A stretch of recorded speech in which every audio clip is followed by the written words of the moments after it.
I never dreamed of being just an ordinary laborer. I have creative interests, and I want a profession that matches them. I'd love a job like that, but I had no opportunities to get a good education. Our city is industrial and motorized, not artistic.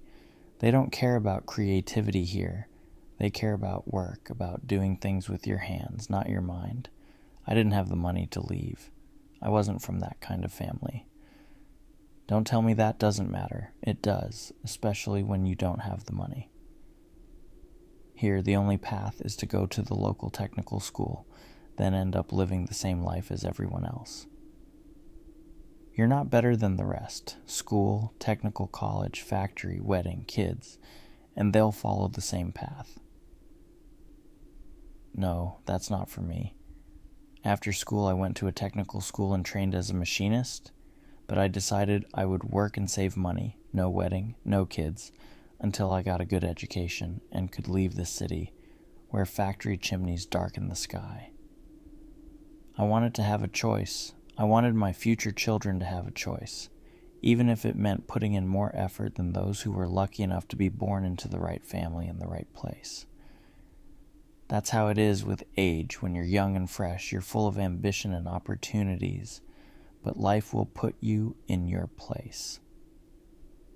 Tomorrow you'll fall in love with some girl from next door, get her pregnant, and suddenly there's a wedding to pay for, and the money will be gone. After that, there won't be time for big dreams. That's how my colleagues talk to me. I was the youngest worker in the auto repair shop. The guys who worked there were mostly around 40, and I was a 20-year-old. We were from different generations, but that didn't mean I had no one to talk to. Some of the mechanics were quite smart and well-read. It was always interesting to chat with them, no exceptions. On one hand, it was great to have someone to talk to at work, but on the other hand, it seemed like they didn't belong in the repair shop, yet they remained simple workers, earning modest salaries. I didn't want to see my own future in them.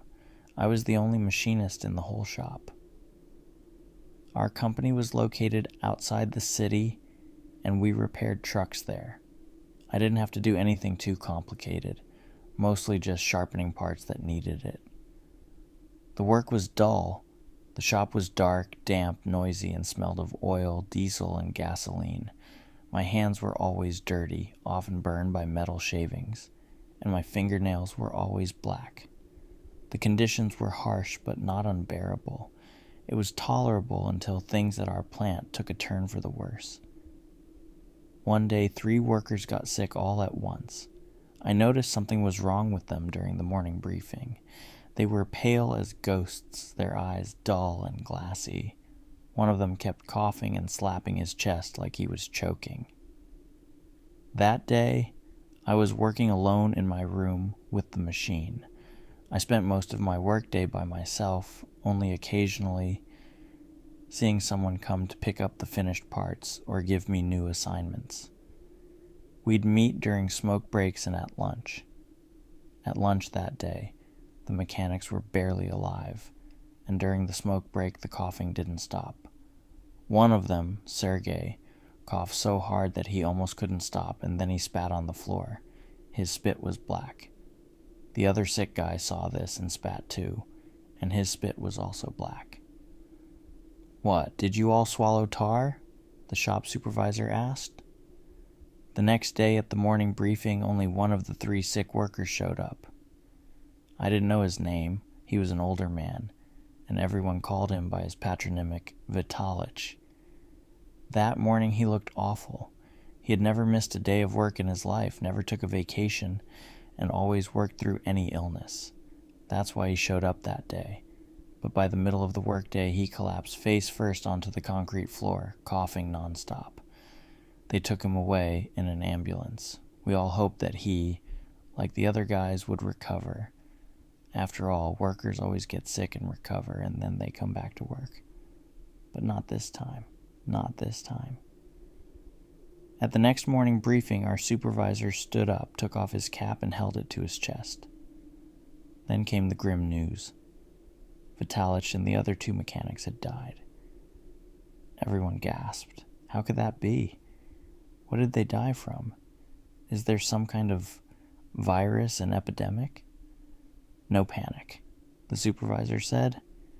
It's not a virus, but something strange. All three of them had lung issues. It's like they inhaled some kind of black substance, maybe mold. There's no mold in our shop. It must have happened somewhere outside work. Either way, there'll be a health inspection this weekend. Everyone get your lungs checked on Saturday. Be mindful of your health and everything will be fine. That news shook me. 3 workers died in one day, and we're supposed to not panic. Sure, I was working in a separate room, always wearing a respirator, but the other mechanics all started wearing masks too. It reminded me of the early days of the pandemic. Only during lunch did everyone take off their masks. We sat far apart from each other. Some of the workers still coughed, but that was normal in our shop. The important thing was that no one was spitting black. Usually the workers were lively during lunch, but not that day. Without those 3, the room felt empty. I knew what had happened to them. It's that monster, said Fama, the assistant. He was an older man, and everyone called him Fima, like you'd call a cat. Stop talking nonsense. Show some respect for the dead, someone interrupted him. No, listen to me, Fima continued. I saw it when we were on the bus heading home last week. I saw it through the window. It was dark, but I saw this thing. Its head and body looked somewhat human in shape, but instead of arms and legs, it had long, pole-like limbs like stilts. Not stilts exactly, more like insect legs, long and sharp. Its body was covered in a shell, like a beetle's armor. Its head looked like a skull. I didn't tell anyone because I knew you'd laugh at me, but I knew it was a bad sign. I knew something was going to happen. And here we are. The creature is spreading this sickness. Normally, Fima's wild stories would have been met with laughter. That happened a lot. But this time his ramblings just irritated everyone. They seemed so out of place after the sudden deaths of 3 workers. Fima was a strange man. He loved watching and retelling stories from pseudo-scientific TV shows about psychics. He believed in UFOs and alien bases on the moon, and he had a drinking problem. He never drank at work, but you could always smell alcohol on his breath in the mornings. So, you were riding the bus, and in the dark you spotted some kind of mutant in a split second? Asked Mikhail, one of the mechanics. Did you start celebrating the end of the workday right there on the bus? Leave him alone, Stepan, the storekeeper, chimed in. Let's just have a moment of silence for our guys. I quickly finished my lunch and headed back to my workstation. I didn't feel like talking to anyone. I was still shaken. Just a couple of days ago, those guys were alive, and now they were gone. No one knew what had happened to them. It was terrifying. Every now and then, I would spit into my hand and check to see if my saliva was turning black. I also kept checking how I felt. Was I breathing normally? Did my throat hurt? Everything seemed fine. Suddenly, I felt like the ground beneath me shook a little, and a large shadow passed by. I froze. In the room where the machine stood, there were huge windows reaching all the way to the ceiling, but they were covered with a matte film, so you couldn't see much outside. Whatever it was, it had a massive shape, 4 straight legs like stilts, and I immediately thought of the creature Fema had mentioned. The last thing I needed was to start believing in monsters. I had no desire to work after that. I was just waiting for the end of my shift. As soon as the workday ended, I was the first one out the door, waiting for the bus that would take us back to the city. It was supposed to arrive any minute.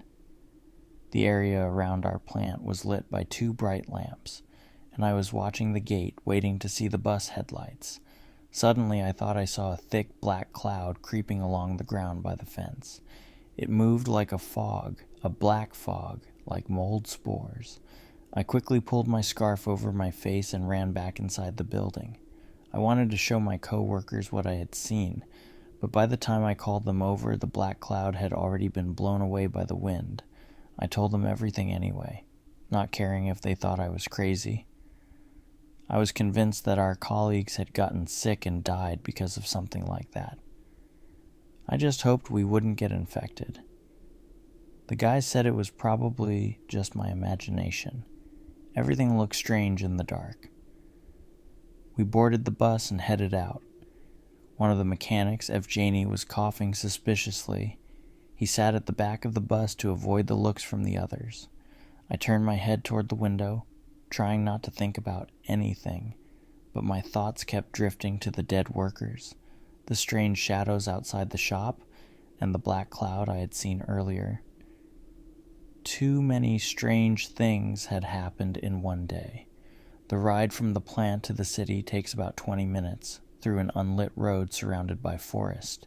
When we drove past the old cemetery for just a moment, I thought I saw something walking among the trees and gravestones, something tall with long legs, but it didn't really faze me. I figured it was just a projection of my overactive mind. You see what you're thinking about after all. It could have been tree trunks or branches, or just light reflecting off the window. My mind was painting pictures based on all those ridiculous stories from drunks like Fima, and my eyes were picking out familiar shapes. That weekend, I did absolutely nothing. I just wasted all of Saturday and Sunday not resting at all. On Monday morning, I barely dragged myself out of bed to catch the morning bus. It felt like my entire body was protesting the trip to work. I almost missed the bus, and when I got on, I noticed Evgeny wasn't there. Out of curiosity, I went to check the seat where he'd sat on Friday, and I instantly regretted it.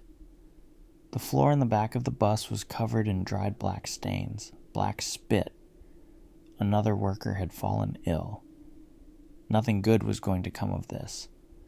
Why did I even bother going to work that morning? I should have gone straight to the central office to report what was happening. There were only 5 of us at the morning briefing that day, including the shop supervisor. The guys were furious. They said more than half of the workers were out sick, and there was an epidemic. I backed them up. People were getting sick and dying, and we were still being told to work. The supervisor was practically begging us to stay.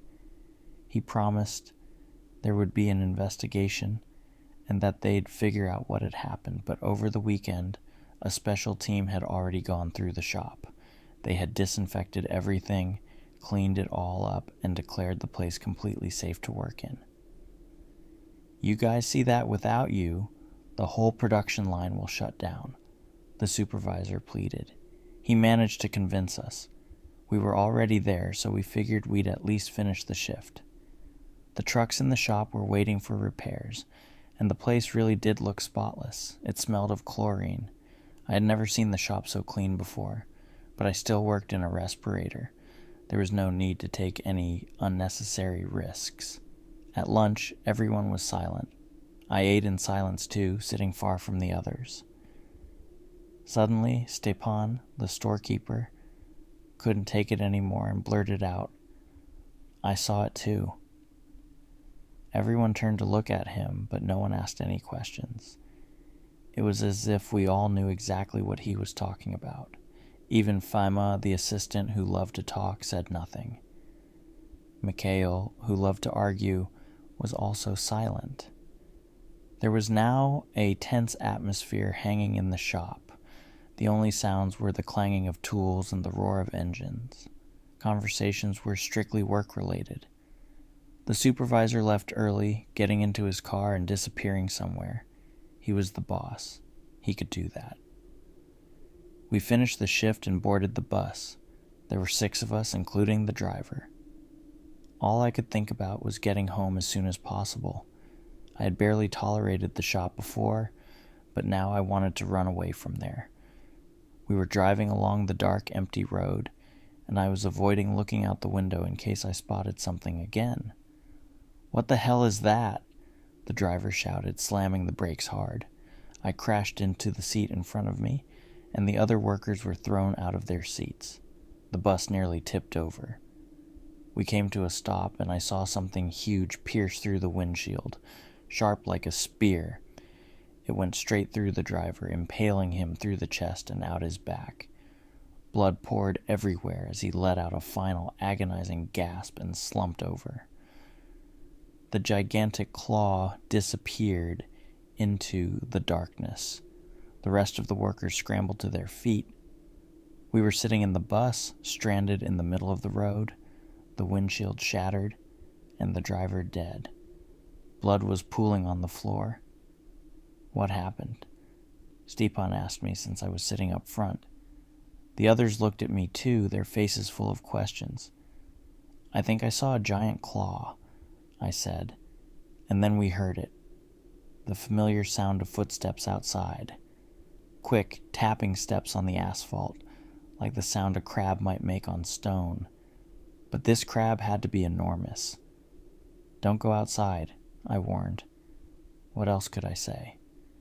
We all crowded into the center of the bus, trying to stay away from the windows. We listened, staring at each other nervously. "What are we waiting for? Let's call for help." Mikhail pulled out his phone, and we all did the same, as if more phones would somehow help. "What should we say?" Fima asked. "The driver's dead. The bus was attacked," I suggested, still looking around nervously. "Who attacked us?" someone asked. If I knew that. But I didn't have to explain. That creature peeked in through the window on the right. We all saw it this time. Its head looked like a skull covered in leathery skin. It stared at us with empty eye sockets. Maybe it had once been human, but not anymore. Now it resembled a dead body with long, sharp limbs sprouting from it. It moved on those limbs like a four-legged animal. The creature was so tall that it had to bend down to peer into our window. Panic erupted in the bus. The men started screaming. I yelled too, feeling like a child again, wanting to hide behind the older men. Only Mikhail kept his cool, already talking to someone on the phone, describing the attack. The monster circled the bus, showing its dead face in one window, then another. To it, we were like bugs trapped in a matchbox. Fima, the assistant, was losing his mind. He couldn't stand being in the bus. The enclosed space was driving him into a panic. The other men tried to restrain him, but he broke free. When the creature moved to the back of the bus, Fima jumped through the shattered windshield and ran. The creature's sharp limbs moved swiftly, and we heard Fima scream. That was the last we heard from him. Now there were only 4 of us left, huddled together, backs pressed against each other. We all knew we couldn't go outside, but staying inside didn't feel much safer. At any moment, that thing could break through the glass with one of its sharp limbs and skewer us like kebabs. I kept my eyes on the shattered windshield, waiting for the flashing lights of a rescue team. Outside, it was pitch dark, as if even the headlights had gone out. Then I realized what was happening. The bus was surrounded by clouds of black spores, slowly seeping into the cabin. "Don't breathe," I shouted, pulling my scarf over my face again. The others did the same. We huddled in the back of the bus, crouching down low to the floor, barely breathing. Outside, we could still hear the creature's limbs tapping on the asphalt. "Hurry, hurry," I thought to myself, losing track of time. In the distance, we finally heard sirens, and I prayed for rescue. Several police patrols arrived, but it was hard to explain to them what had really happened. The medics took away 2 bodies, our driver and Fima. Fima had been impaled through the spine and heart. The wound was so large that you could fit a fist through it.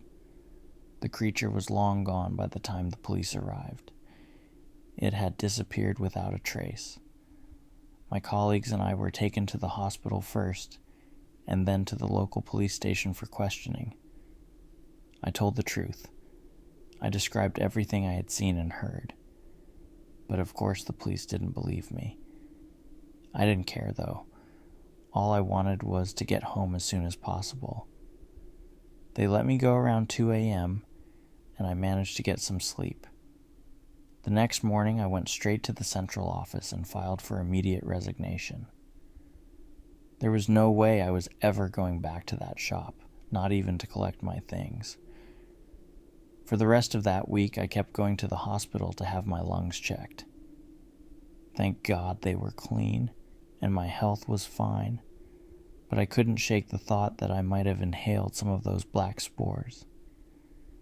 Every time I went into the bathroom, I spat into the sink and inspected my saliva, checking for black specks. So many of my coworkers had died from it. A month later, I ran into Mikhail in the city. We stopped and chatted for a bit. I asked him how things were going at the repair shop. Mikhail said he didn't know. He had quit right after that night, just like I did. I can't stop thinking about what happened, Mikhail admitted. Now I'm like FEMA. I keep wondering what that thing was. Some kind of creature that made its nest near the plant? Or maybe we were all poisoned by some gas that causes hallucinations. But how could we all see the same thing? And when I heard that the graves had been dug up, I couldn't sleep at night anymore. What graves? I asked. You don't know? Mikhail replied. It's all over town. Recently, the graves of our dead coworkers were dug up at the city cemetery. Only the graves of Faima and the bus driver were untouched. But the others, everything was dug up. The coffins were smashed to pieces and the bodies were gone. I thought maybe they had exhumed the bodies to study what killed our guys, I said. But no one would have done such a sloppy job smashing coffins like that. And I think it was that creature. It came back for their bodies. It stole them. I quickly changed the subject. I didn't want to talk about it anymore. Mikhail and I chatted a bit longer and then went our separate ways. The creature came for the bodies. It took them. I know it. I got a good look at it that night. It looked like a corpse with long limbs sprouting from its body. That thing released black spores. Nobody stole the bodies from the cemetery. It's just that now there are more of those creatures. Today, I once again saw the black haze hanging over the ground. It was right here in our yard behind the garbage containers. I went to throw out the trash in the middle of the night, and it was hard to notice anything in the darkness. Luckily, I have this bad habit of always turning on my phone's flashlight, even when it's somewhat bright outside. That night, it was thanks to the light that I saw the familiar phenomenon, something I knew meant trouble. I had to leave the trash bag near the playground, avoiding the deadly cloud. I already knew what happens to people when even the tiniest black particle gets into their lungs. Horrifying memories flashed through my mind. Our factory, what happened to the guys, and most importantly, the creature that attacked our bus. I had almost managed to push that nightmare out of my head, although I understand that it's impossible to truly forget something like that. Everyday life was numbing my mind, leaving me with neither the strength nor the desire to think about it. But that evening became the point of no return, the very night when I saw the cloud in our yard. As I climbed the stairs to my apartment, one thought echoed in my mind. Why did it appear in our yard? I rushed to the sink as soon as I got inside, spitting into it several times. Thankfully, I was safe from the cloud. At least I hope so. Better safe than sorry, but honestly, even if something had happened, I doubt the doctors could have helped me. I remember the horrified looks on their faces when they came to collect my coworkers from my old job. I bet they had never seen anything like it. I stared out the kitchen window, sipping hot tea. But wait, if the cloud was in our yard, then that thing might be lurking around too. It was the same at the factory, and I doubted anything had changed. I pulled back the curtain and scanned the yard. The black cloud hadn't disappeared. From a distance, it even seemed like there was a massive swarm of microscopic black insects near the trash containers, but the creature was nowhere in sight. Sleeping that night was out of the question. I tossed and turned until morning, and I swear I had a terrible feeling. I can't believe that black menace appeared only in my yard. I refuse to believe that nobody but me and my former colleague saw it. Or maybe others did, but ended up at the city cemetery. For a moment, silence fell in my mind. The cemetery, Misha had told me when we ran into each other in the city that the bodies of our guys had disappeared. Their graves were broken and everything was scattered. I don't understand. These thoughts mixed in my head, keeping me up all night. Just as dawn broke, I looked out the window again. The black cloud was gone. The containers stood alone at the edge of the yard, with only a crumbling brick wall and an old garage behind them. I breathed a sigh of relief, but the unexplained sense of dread didn't leave. To say I believe in the supernatural or curses, no, I wouldn't say that. I've always been a skeptic to my core, but when it comes to the supposed curse of our repair shop and the creature that seems to have returned to finish what it started, I can't find another explanation for what's happening. At dawn, I finally managed to close my eyes. I woke up around noon, sunlight streaming through the window and shining right in my eyes. That's probably what woke me up. My first reflex was to head to the bathroom. Thank God there was nothing black in the sink. The nightmare I had last night seemed just that, a bad dream. I washed my face, made coffee, and sat down at the computer. That's how most of my days passed since I quit my job. It's always been tough to find work in this backwater town. I think I've mentioned before, the only option for me would be to leave. But unfortunately, I had nowhere to go and my savings were running low. I even had to cut back on food. Lately, all I look at in the stores are the sale tags. And this is all to say, I had nowhere to run, especially from the disaster creeping closer and closer to us. For now, though, my only thoughts were about money and the hope for a better life, though sometimes I was losing the motivation. The hours ticked by, and as the day neared its end, I came across an interesting post, more specifically, a story from a young woman. She was riding in a car with her boyfriend, clearly not in our town. Music was playing loudly, and the girl was goofing around for the camera, but suddenly the car seemed to plunge into complete darkness for a few seconds. At first, it seemed like they must have driven under a bridge or something like that. But no. In the next story, the girl pointed her phone out the window and filmed the rear-view mirror. Behind them, near a streetlight, about a meter off the ground, was that same black cloud. I swear to God it was the same one. I watched that clip over and over and confirmed it. The car windows were open, which meant only one thing. The driver and his pretty passenger didn't have much time left. I saved the girl's account in my bookmarks. A nasty cough snapped me out of my sleep early the next morning, jolting me out of bed. I rushed to the bathroom. A lump of yellow phlegm dropped into the white sink. To be honest, I was gripped with fear for my life.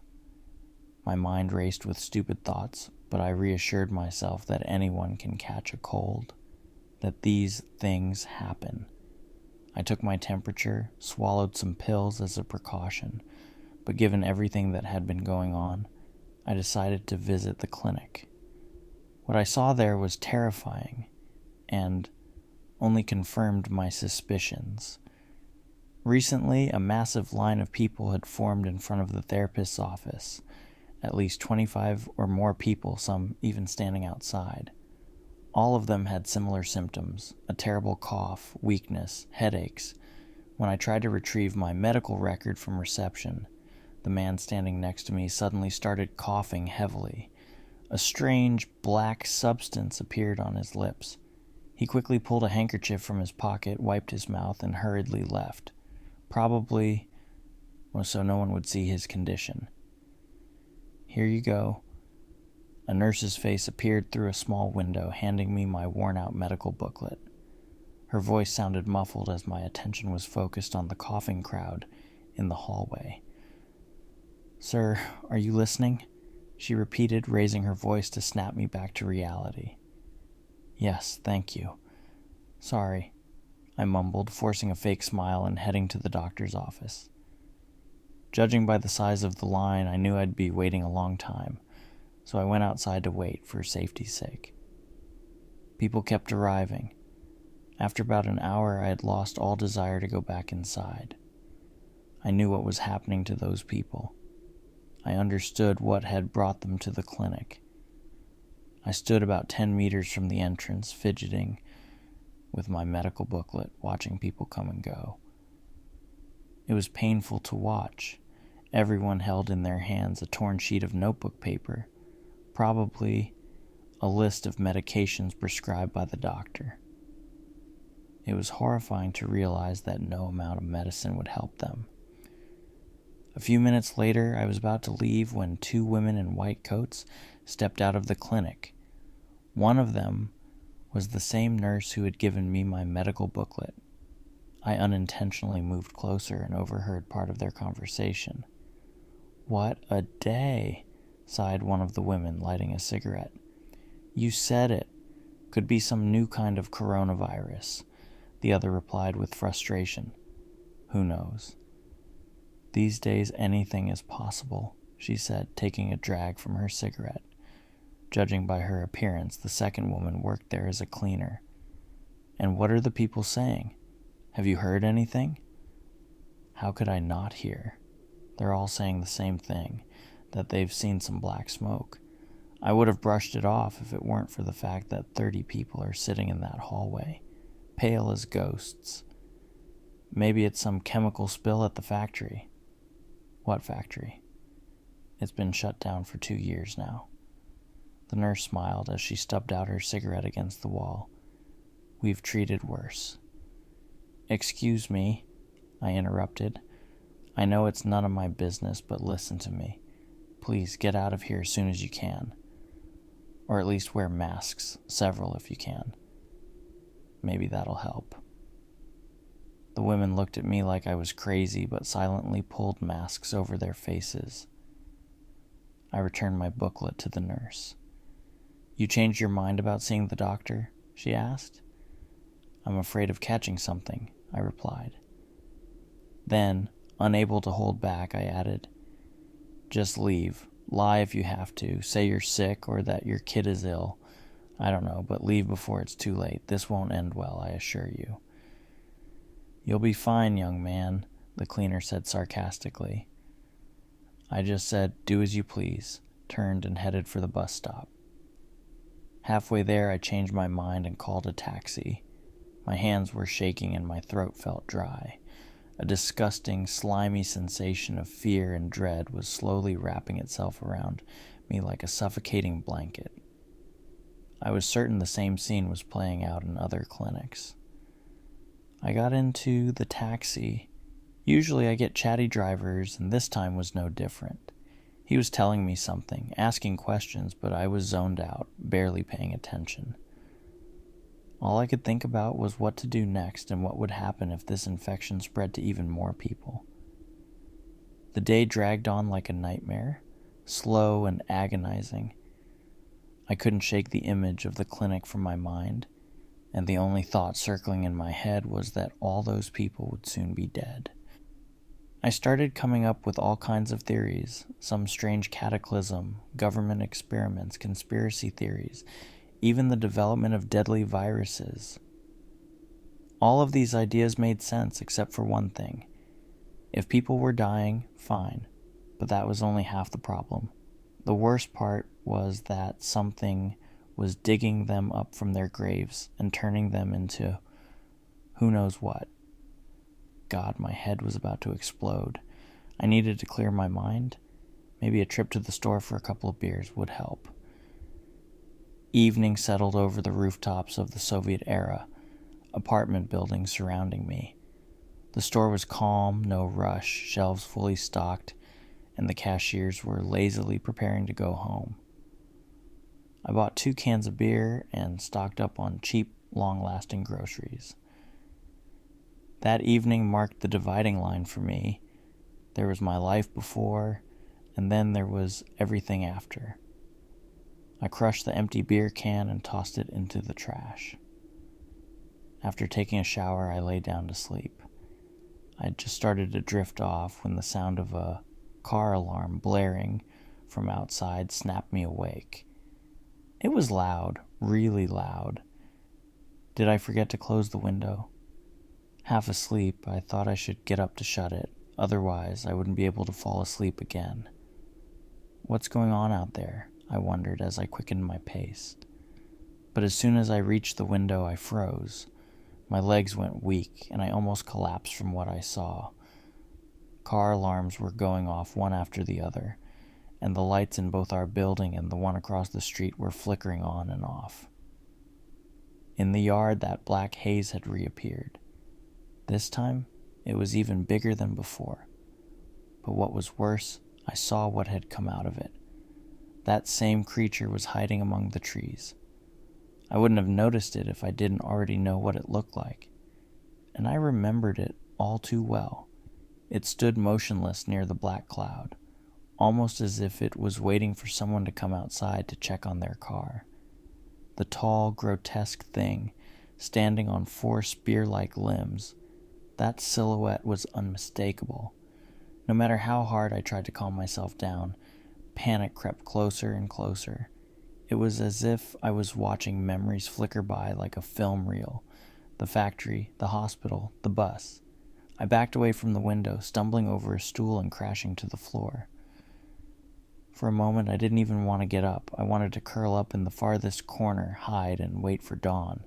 But if I did that, I wouldn't be able to see what would happen next, and I might miss my chance to avoid danger. That one rational thought pulled me up from the floor, and I peered out the window again, but this time from farther back in the room. The creature was still there. I kept a close eye on it. The first victim didn't take long to appear. A few minutes later, I heard the sound of the intercom, and the door to the first entrance opened. I had a clear view of everything that was happening. A sleepy man, in his slippers and t-shirt, came out, slowly walking toward the parking lot, keys jingling in his hand. What happened next became another horrifying image that would forever be etched in my memory. The creature lunged at him in a split second, like a spider attacking a cricket. It dashed across the tops of the cars, setting off alarms one after another. The groggy man didn't even have time to realize what was happening before one of the creature's limbs pierced his head, skewering several cars in the process. I stood in the kitchen, frozen for several minutes. Eventually, I snapped out of it, splashed some water on my face, and looked out the window again. The creature was gone, but the black haze remained in the yard. I didn't sleep that night. After what I had witnessed, it was no surprise. From that point on, paranoia gripped me. Every creak outside the window, every little sound sent chills down my spine. Yet I couldn't stop myself from checking to see if everything was okay. In the yard, the puddle of blood still glistened under the faint streetlight, reflecting its dim glow. The car alarms had gone silent, and the lights in the neighboring buildings had gone out. The street was swallowed by a deep silence, the kind of silence that made me feel like something even worse was about to happen, something more terrible than what I had already seen. That's what I waited for all through the night.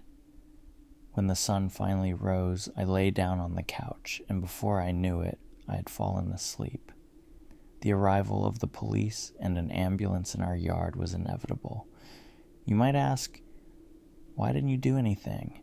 Why didn't you call the cops or someone else? Well, first of all, I was terrified, like a child. In that state, calling the police or any other help was the last thing on my mind. And who would they help anyway? What would the police do? Maybe they would organize a search for the missing man, but I knew even that night that it was pointless. They wouldn't find anything, and there's no way they could handle what was really happening. Nonetheless, by morning, several police cars were parked in the yard, with an ambulance arriving shortly after. Of course, a bunch of onlookers gathered at the scene as well. The police had cordoned off almost the entire yard with tape, taking photos of the bloodstains, the damaged cars, and likely theorizing that someone had caused a disturbance in the yard. A guy probably came out to investigate and was killed, with the body disposed of afterward. It seemed obvious to me. I decided to go outside and find out what everyone was talking about. My fears and guesses were confirmed by some nosy neighbors.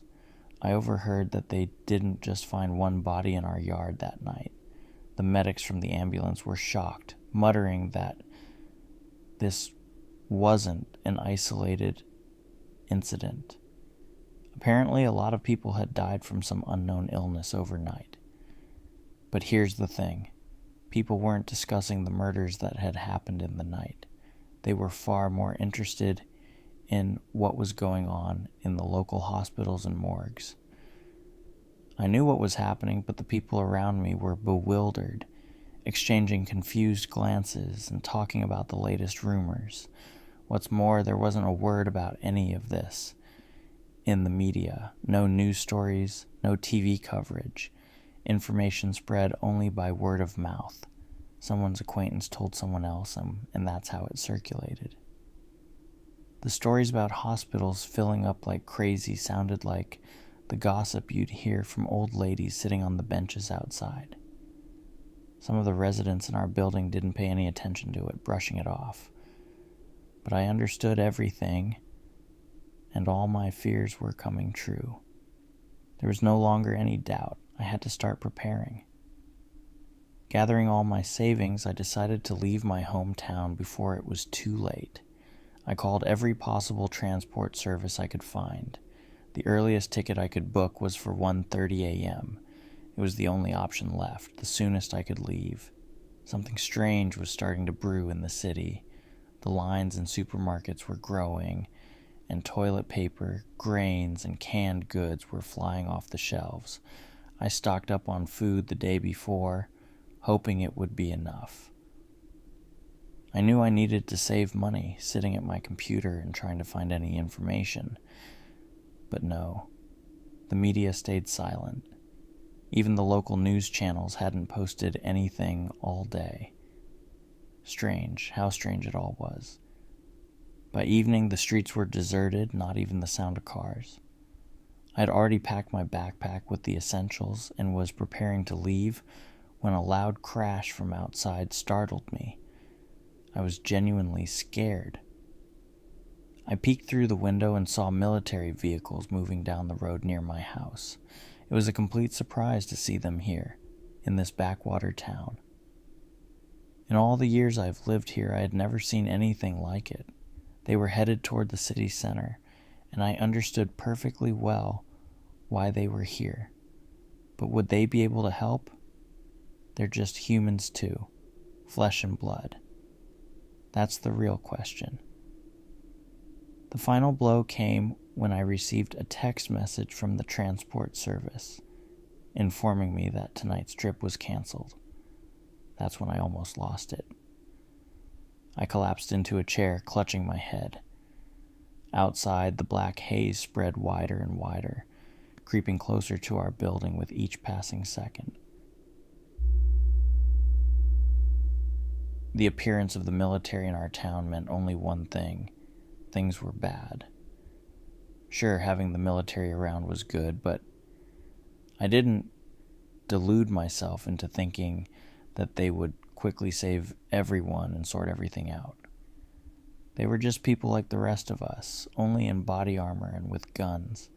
I had no idea what to do next, so I sat on the couch, sipping one cup of coffee after another, desperately trying to figure out a way to leave town. Throughout the day, I repeatedly saw my neighbors and other residents with bags, suitcases, and children. They had probably heard the news from the hospitals and morgues, either from acquaintances or maybe even witnessed the events themselves. Wow. Just like me, they all wanted to get as far away from here as possible. But was it safe outside the city and other settlements? That was the question. Was it even worth leaving? I couldn't find an answer all day combing through news channels, social media, and websites. There was nothing, no mention of overflowing hospitals filled with people infected by some mysterious virus, no reports of hundreds of corpses. It was as if everything was fine, though it was obviously not. By evening, while it was still light out and staying indoors had become unbearable, I decided to step outside for some fresh air.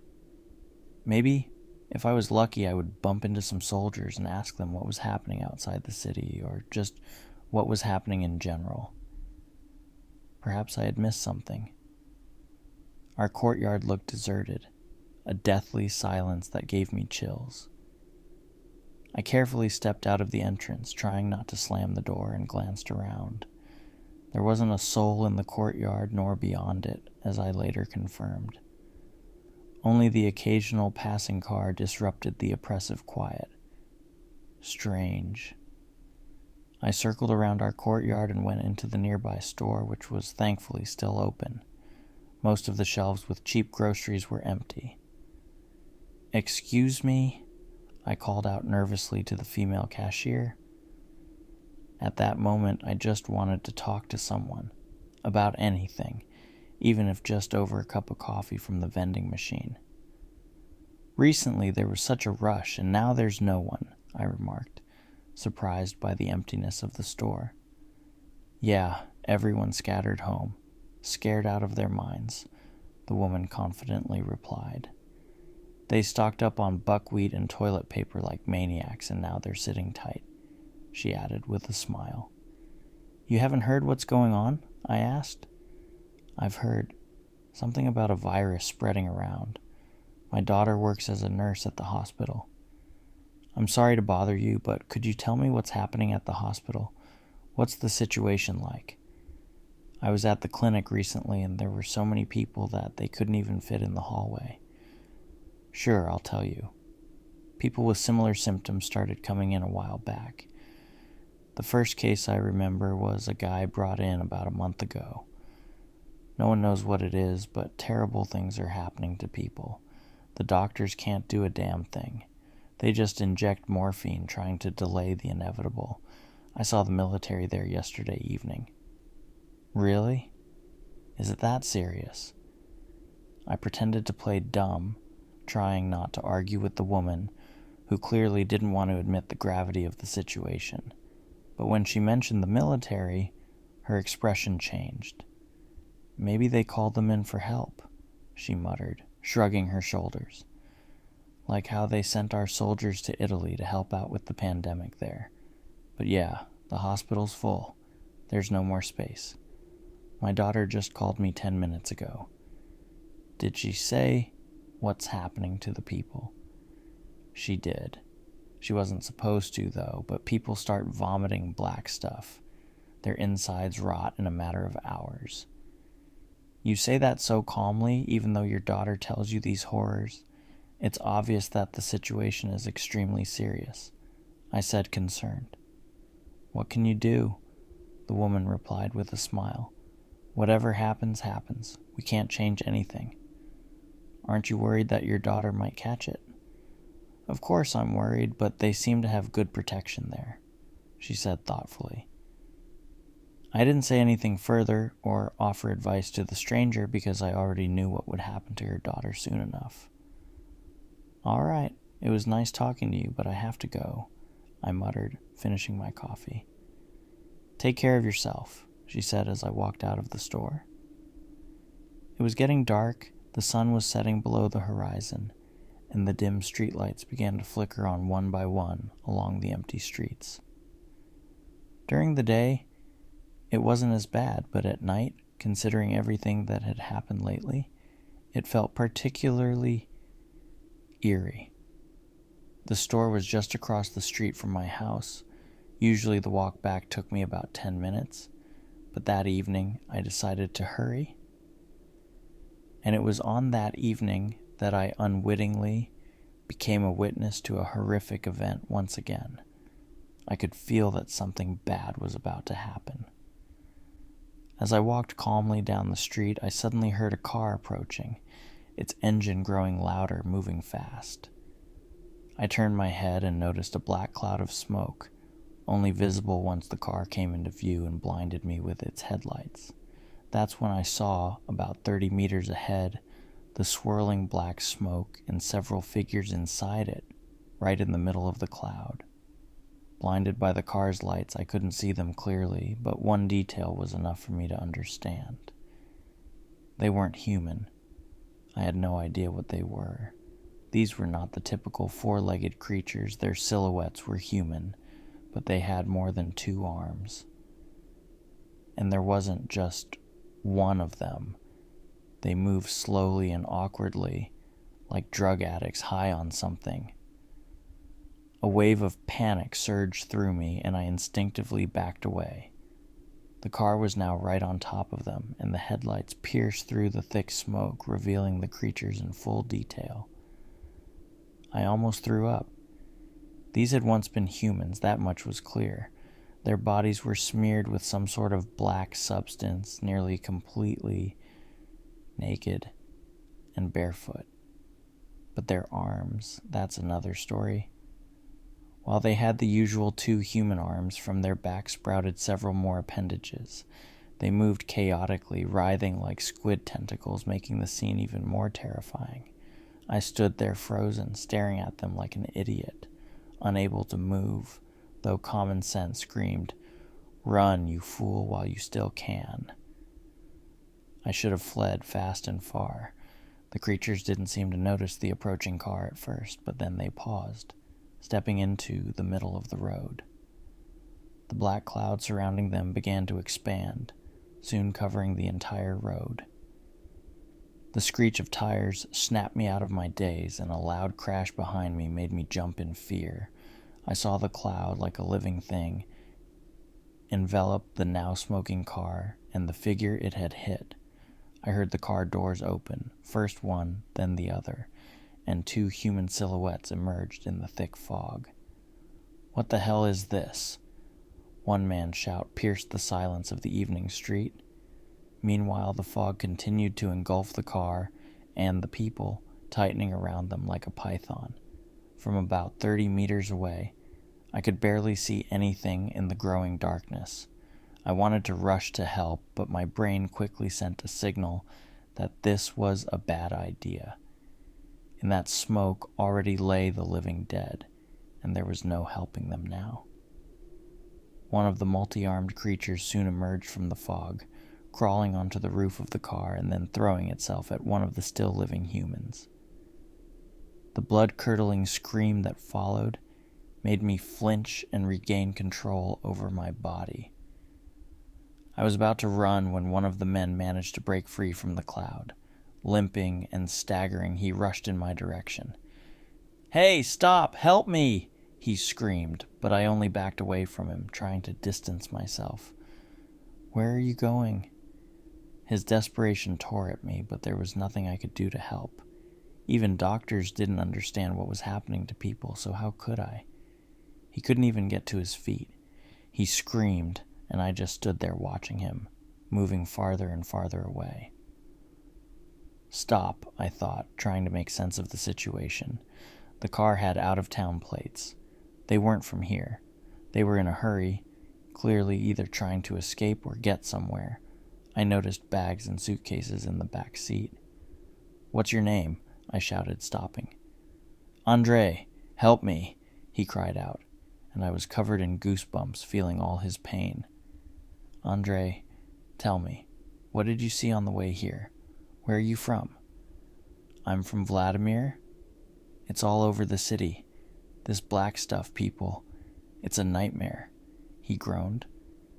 My knees gave out and I almost collapsed onto the pavement, managing to brace myself against the wall of a building. "Help me." Andre tried to pull himself to his knees but fell silent. "Not that you can help me anymore," he muttered, gesturing for me to come closer. I took a couple of steps toward him. "You have to run. Get out of here." His voice was interrupted by a horrible cough, and then suddenly, one of those disgusting limbs emerged from the fog, grabbing Andre by the leg and dragging him back into the thick black cloud. Finally gathering my thoughts, I ran as fast as I could back toward my apartment. I didn't look back. I ran like I had never run before. I dashed into my apartment, frantically throwing everything I could think of into a bag. Food, water, medicine, anything I had on hand. Once I was packed, I sat down on the couch. What now? What do I do next? How do I get out of here? Trains and buses likely weren't running. The biggest question was, where would I even go? Andre was from another city, and according to him, things there were no better than here. That meant this nightmare wasn't just happening in my town. God. What now? I didn't know what to do, whether to wait around and stay in the apartment or flee blindly to who knows where. Either way, I had to survive the night here and figure out what to do in the morning. I barely slept that night. Like a slideshow, images of the killings I had witnessed and those hideous creatures played before my eyes. These unknown beings appeared and disappeared as if by magic. Or did they even disappear at all? I didn't know. I slept for maybe 3 or 4 hours, waking at every sound, every creak. They say the morning is wiser than the night. That may be true, but when I woke up, I was just as clueless about what to do as I had been the night before. I cleaned up as best as I could, opened my laptop, and wasn't surprised to find the internet was down. It was bound to happen sooner or later. The mobile connection was also unreliable, though occasionally the signal would come through. The morning was gloomy, with thick, dark clouds covering the sky, threatening rain. The oppressive atmosphere plunged me into an even deeper state of despair. I wasn't sure whether to go outside, try to find a ride, or even steal a car, but I'm not much of a driver. I didn't even have a license. What was I thinking? I'd probably crash into the first tree I saw. Either way, staying in the apartment wasn't safe. I kept thinking, what if things were even worse outside the city? Although, after what I'd seen on the road yesterday, I couldn't imagine how things could get any worse. Those things. On the road, I'd never seen anything like it. What were they? How could this even be possible? The answer seemed clear. They were likely people who had inhaled that black smoke. People dug up from their graves, alive but horribly mutated. I had no other explanation. I splashed my face with cold water, trying to come to my senses. I scanned the apartment again. Had I forgotten anything? No, it seemed I had packed everything I needed. It was time to leave. Hopefully I'd meet someone kind enough to give me a ride. I slung the bag over my shoulder and stepped out of the apartment, heading into the unknown. I carefully watched every step and listened for every sound. Within minutes, my palms were sweaty. I reached the spot where yesterday's incident had occurred. The only things left were a wrecked car and 2 pools of dried blood. But there was something else, something I hadn't noticed before. As I moved closer, I realized that the car was covered in some kind of black specks. They vaguely resembled ash from a campfire, except they were black like oil. The car was almost entirely coated in these flakes. But why didn't I find anything like that in our courtyard? And the fog last night seemed different, thicker, as if it were alive. I circled the car cautiously, avoiding it, and made my way toward the center of town. That's where the road leading out of the city was. The streets were deserted. I kept encountering patches of blood on the ground and abandoned cars. Some buildings had broken windows, and the closer I got to the city center, the more horrifying the streets and houses became. My God, what had happened here? I was afraid even to imagine. One particular window caught my eye. A third-floor apartment window shattered and stained with blood. Pieces of flesh clung to the shards, as if someone had been forcibly pulled out of the window. I felt sick at the sight. Soon I reached the main square of our town, and I instantly regretted coming this way. The first thing I saw when I peeked around the corner was a massive black cloud, entirely engulfing the city's administration building and the nearby structures. The cloud was enormous, thick, and terrifying. Inside, I could see movement, as if something was shifting around in there. I slowly began to back away, never taking my eyes off the square. On the edge of the cloud, I spotted an abandoned military armored vehicle and several soldiers lying lifelessly on the ground. My skin crawled and a lump formed in my throat. I tried to silently retreat from the area, carefully watching my step. As I moved away, lightning flashed in the distance, followed by a loud clap of thunder. Rain was on the way. I ducked behind a corner, losing sight of the square. That's when I felt the first cold drops hit my face. Damn, I thought. Curiosity got the best of me, and I felt compelled to peek around the corner again. I was curious to see how the rain would affect the cloud and the creatures inside it. It didn't affect them at all. The fog didn't go anywhere, and the monstrous figures continued to emerge from it occasionally. I stood there, horrified, watching these things. They were incredible, each one more grotesque than the last. Yet, in every one of them, I could still see traces of what they once were. Human. They had arms, legs, and heads just like people, but they weren't human anymore. One of them, in particular, stood out. A creature with nothing but a mouth where its face should have been, no eyes, no nose, just a gaping maw. That one stuck with me the most. I stared at it, unable to look away. Why was I even watching this, you might ask? I don't know. It was like I was under some kind of spell. Suddenly, the faceless creature stopped and slowly turned its head in my direction. Fear surged through me. I swallowed hard and nearly wet myself. The only thought that came to mind was to run.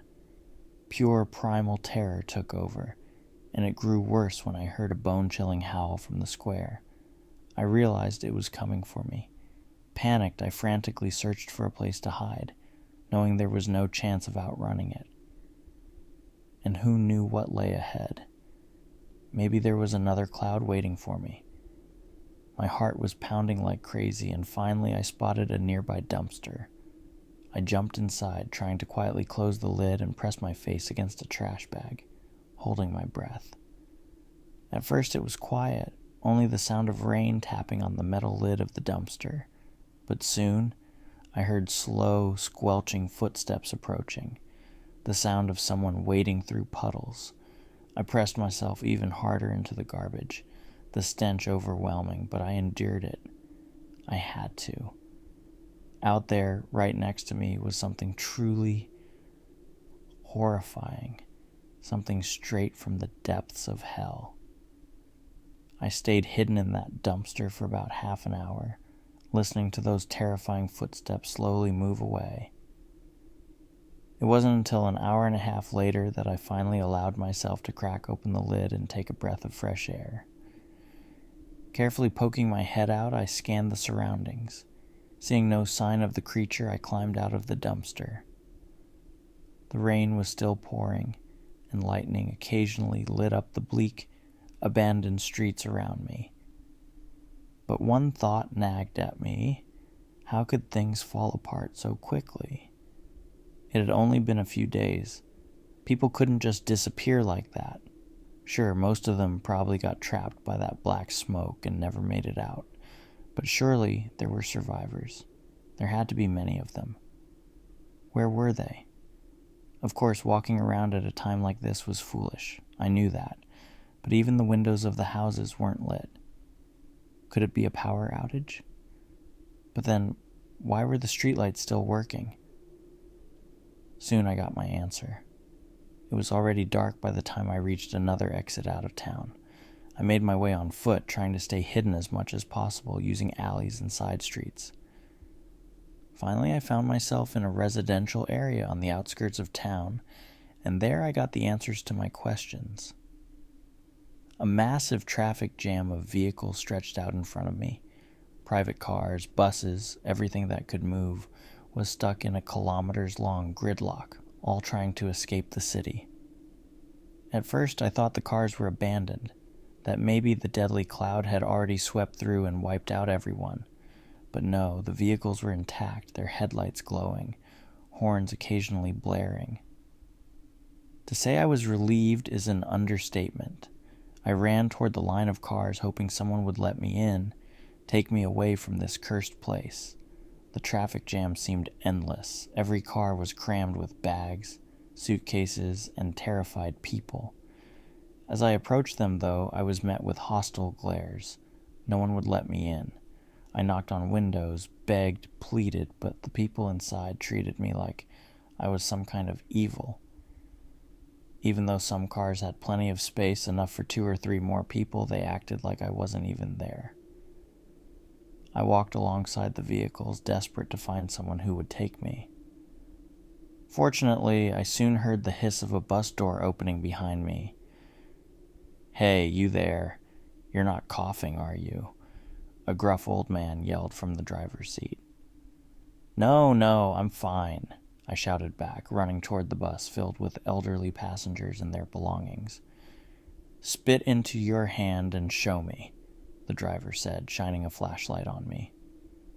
I complied, spitting into my palm. It was clear. Thankfully, that was my ticket onto the bus.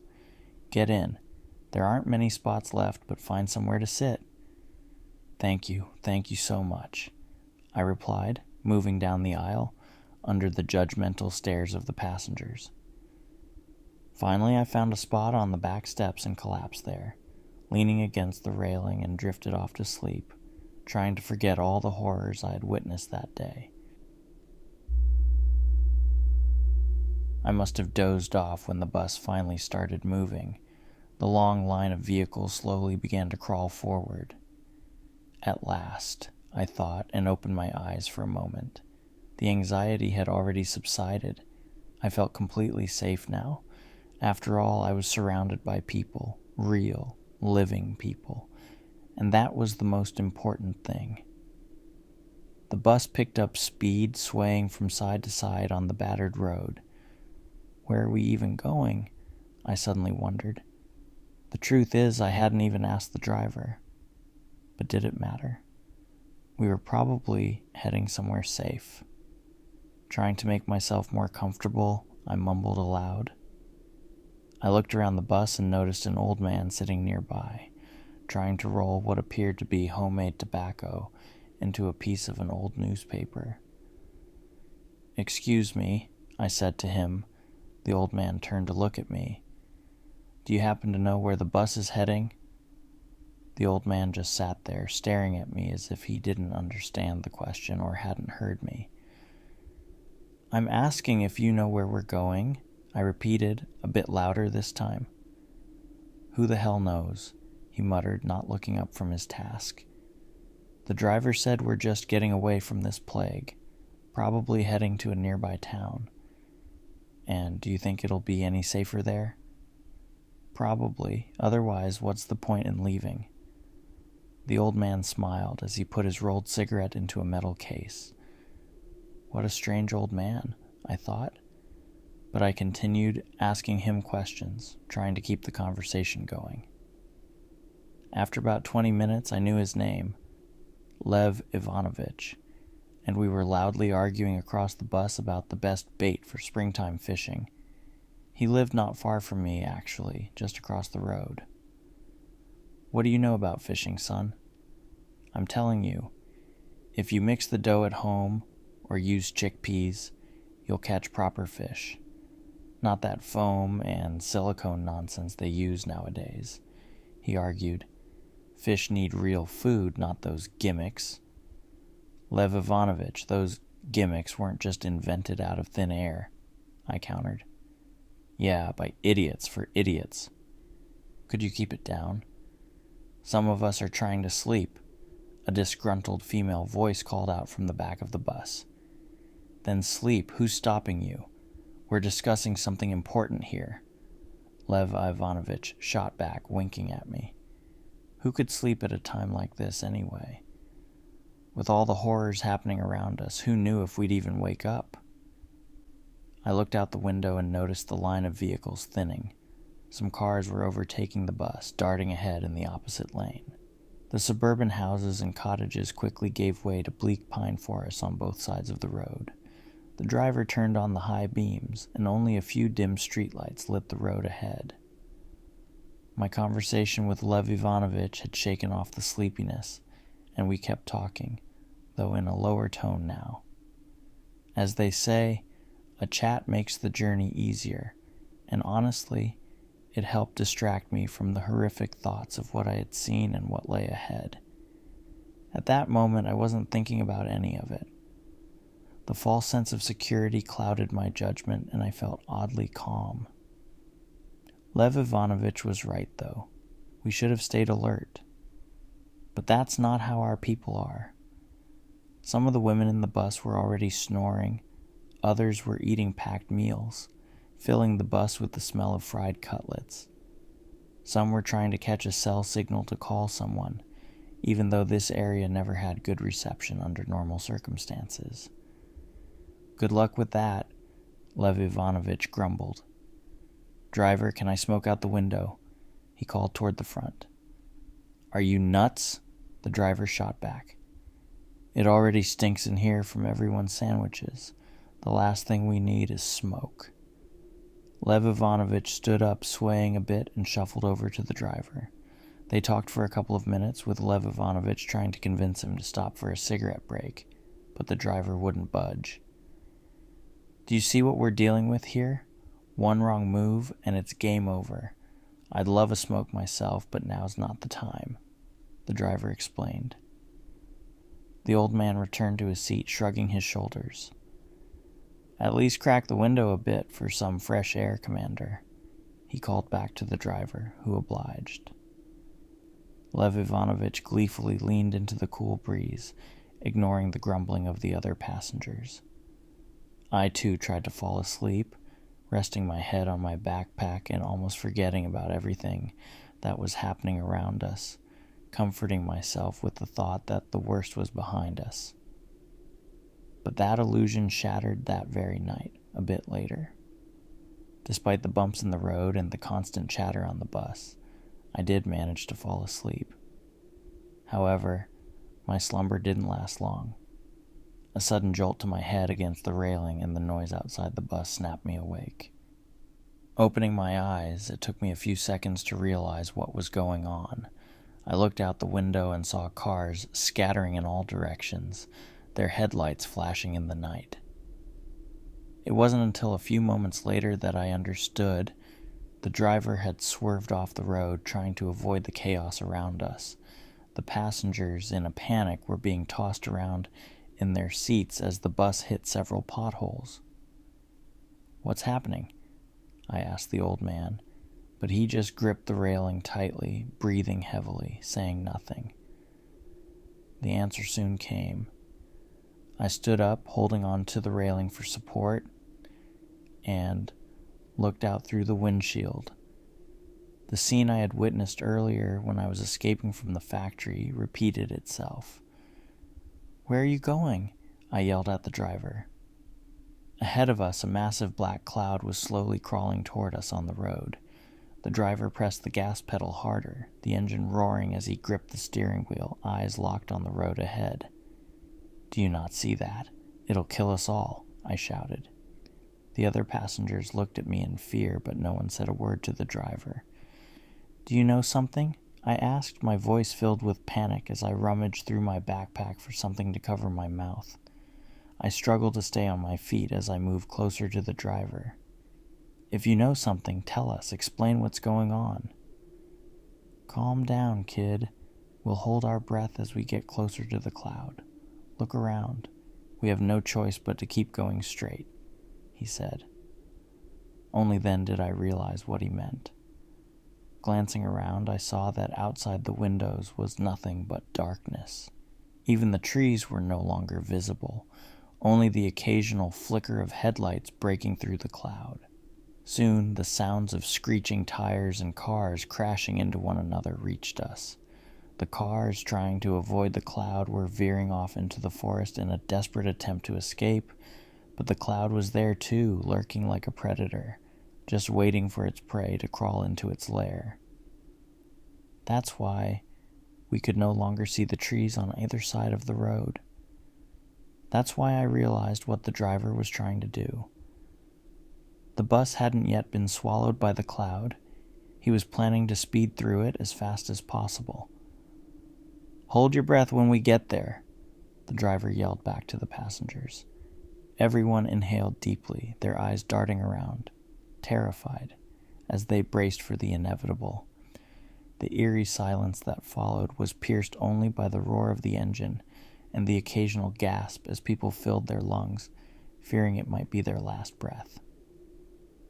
Suddenly, the starry night sky was blotted out by the black fog. The driver floored the gas pedal, his face turning red from the lack of air. A minute ago, you could still make out something in the darkness, at least the road and the headlights, but soon even the light was swallowed up. Breathing became difficult for me, and I'm sure it was the same for everyone else.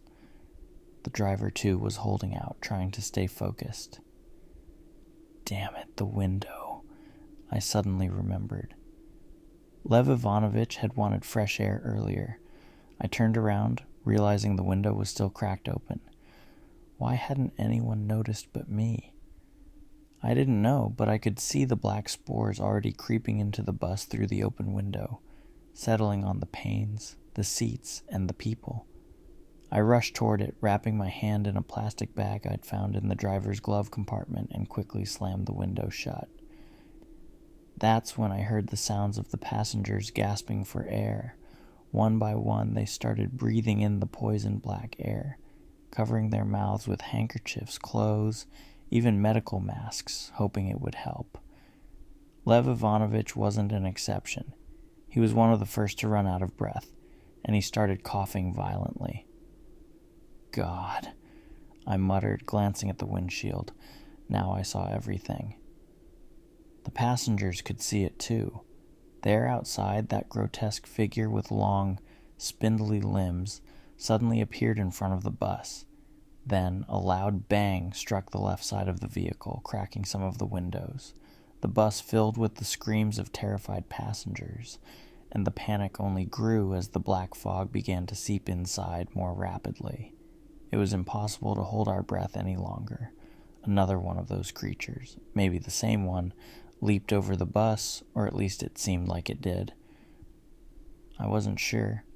I couldn't hold my breath any longer either, so I took a shallow breath and held it again. The driver did the same, managing to push the bus forward a little longer. But then, something sharp pierced through the windshield. A limb from one of those creatures. The bus shook, and the screams inside only intensified. The driver lost control, his mouth filling with blood as he was impaled by the creature's limb, which also pinned someone sitting behind him. Judging by the screams, others were injured as well. The headlights grew brighter as we neared the edge of the cloud. That could only mean one thing: the fog was thinning. But was it really over? I didn't know. I just clung to the railing, trying not to breathe. The bus veered off the road, and soon we crashed into a tree. Thankfully, I saw it coming and managed to jump out of the way at the last moment. I grabbed my backpack, kicked open the door, and bolted as fast as I could away from the bus. A few passengers followed my lead, but the screams behind us only urged me to run faster. For a while I could still hear the cries of people and the eerie screeches of their monstrous pursuers, but soon everything went silent. I kept running, only to find myself tumbling down a slope into some forest ravine. I rolled for several seconds, thankfully without injury, and landed safely at the bottom. God must have been watching over me because I couldn't believe my luck. In the ravine, the air was clean. I stayed there for several hours until the rain started again. I had to find shelter under the exposed roots of a fallen tree. At least I had grabbed my backpack. I rummaged through it and pulled out some crackers and a sausage I had packed at home. I ate my modest meal, huddled under the tree, waiting for the night to pass, though I couldn't sleep at all. By dawn, I was greeted by a cold, relentless rain that showed no sign of letting up. I was freezing. At least I had the foresight to pack matches. I pulled them out of my backpack, hesitated a moment, then left my temporary shelter, and cautiously surveyed the area. I hadn't run far from the road. Through the thick forest, I could still see the overturned bus and a few other vehicles, but I wasn't in any hurry to return. The night had been exceptionally cold, and by morning I felt like I was coming down with something. I was shivering, and it seemed like I had a fever. I wandered around the woods, gathering dry branches to start a small fire. Once I had a modest flame going, I warmed myself up and dried out my clothes, though they weren't too soaked. The fire quickly consumed the dry wood, reducing it to ash. After a few hours, feeling better and having eaten a basic breakfast, I decided it was time to move on. Maybe I'd find a car and finally get somewhere safer.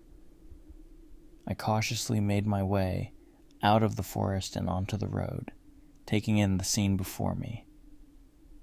The entire column of cars and buses was now scattered haphazardly across the road and shoulders.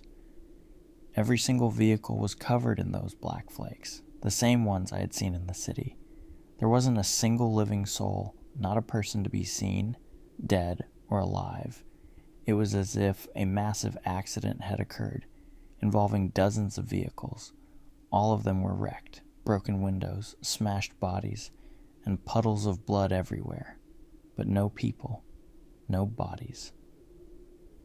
I stood there, in the middle of the road, not knowing what to do next. A flash of lightning and a crack of thunder nearby snapped me out of my stupor, and I began searching the scattered vehicles. My priority was food, medicine, warm clothing, and if possible, a weapon. Slowly but surely, I filled my backpack with half-eaten burgers from McDonald's, instant noodles, dried fruit, headache pills, and even socks and underwear. I didn't shy away from taking money either. Who knows, it might still come in handy. Worst case, I could use it to start a fire. As I was rummaging through another smashed car, I suddenly heard a noise nearby, like something was moving. It was near the bus I had arrived in. I crouched down and peeked toward the forest, heart racing with fear. There, hiding behind one of the cars, was a woman. I recognized her. She had been on my bus, the one who had argued with Lev Ivanovich. All would have been fine except for one thing. She was no longer human. It was obvious. She was vomiting, coughing, and choking on a black tar-like substance. "Help me," she croaked weakly, never stopping her hacking cough. I slowly backed away, never taking my eyes off her. "Where are you going? Help me, please," she pleaded. "These aren't my problems," I repeated to myself. She was a stranger, and there was nothing I could do to help her. The anxiety grew within me. I had let my guard down too soon, thinking that because morning had come, nothing bad could happen. But what about the main square in our town? I had been outside in daylight then too, and the black fog hadn't disappeared. Suddenly the ground beneath my feet trembled slightly, and I heard heavy, fast-approaching footsteps. Snapping back to reality, I quickly moved away from the dying woman, putting about 15 meters between us. I dove into the trunk of a nearby car, leaving the door slightly ajar.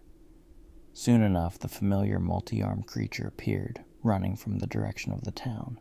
Its appendages flailed wildly, as if it were searching for prey. As the creature got closer, I realized something. It was different from the ones I had seen in the city. First of all, it was about 3 meters tall, if not more. Second, it was completely naked, covered in black spots. I couldn't tell if it was dirt or the same substance that had come out of the woman. She was still sitting there, resigned to her fate, waiting for the horror to come for her. The creature wasted no time. It grabbed her with all of its limbs and darted off into the forest. Interestingly, there was no black fog around it. It had appeared from nowhere, taken her, and disappeared just as quickly, vanishing into the dense woods where it blended in among the trees and bushes. After witnessing that, I stayed hidden in the trunk for a long time, lying there and listening to the sound of rain hitting the metal roof. Eventually, I dozed off. A few hours later, I woke up to find it was getting dark again. Thankfully, the rain had stopped. My watch showed it was almost 6 in the evening. Well, that was quite a nap, I thought. I slung my backpack over my shoulder and looked around. Seeing nothing suspicious, I cautiously stepped out of the car. During my time in the trunk, I had managed to grab a decent first aid kit, which I stowed away. Feeling somewhat refreshed after my sleep and noticing that my fever had subsided, I stayed outside the car for about half an hour, gathering my thoughts. I decided to check some of the more intact vehicles to see if they were still operational. Now, driving wasn't really my thing. Technically, I could do it, but I had no license, nor had I ever bothered learning the rules of the road. However, I figured the recent events made those concerns irrelevant. I turned the ignition key of an old BMW and was met with the hum of the engine, and to my luck, it had an automatic transmission, which made things much easier. The only issue was that the car's body was slightly dented, and the passenger side windshield was cracked. I managed to patch the hole with duct tape. I also siphoned some fuel from other vehicles to ensure I had enough for the journey. When the fuel gauge showed nearly full, I shifted into drive and pulled away. I barely scraped a nearby badly damaged van as I accelerated.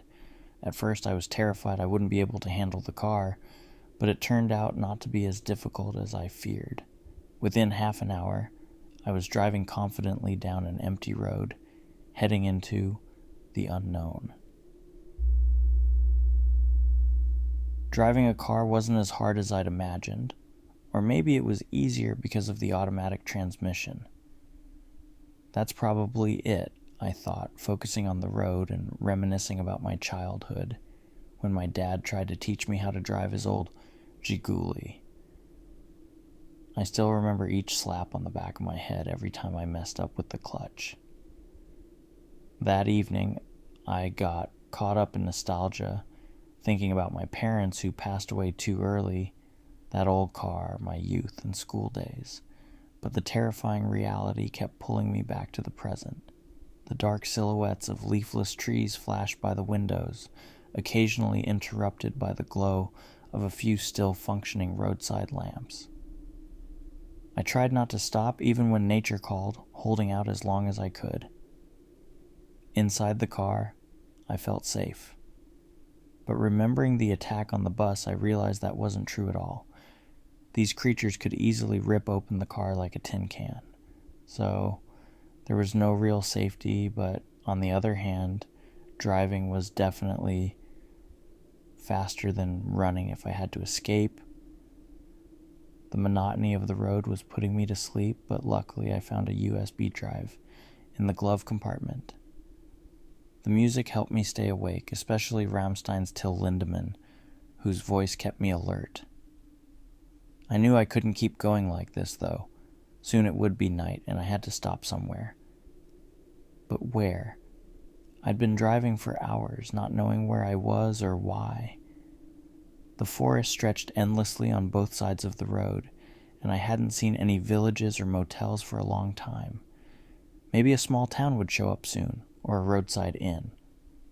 Luckily, I had enough cash, collected in quite a literal sense from abandoned vehicles. I kept thinking that maybe this madness wasn't happening everywhere, that soon I'd drive back into the familiar pre-chaos world without the black fog or the monsters that lurked in it. It couldn't be like this everywhere, right? Surely by now people had come up with the solution. At the very least, they would have warned people and evacuated them to safety. But all I'd seen so far was the aftermath of people's failed attempts to evacuate. Empty, abandoned cars littering the road like after a bombing. I checked the time, almost 2 a.m. I had to stop soon, or I'd fall asleep at the wheel and end up wrapping myself around a tree.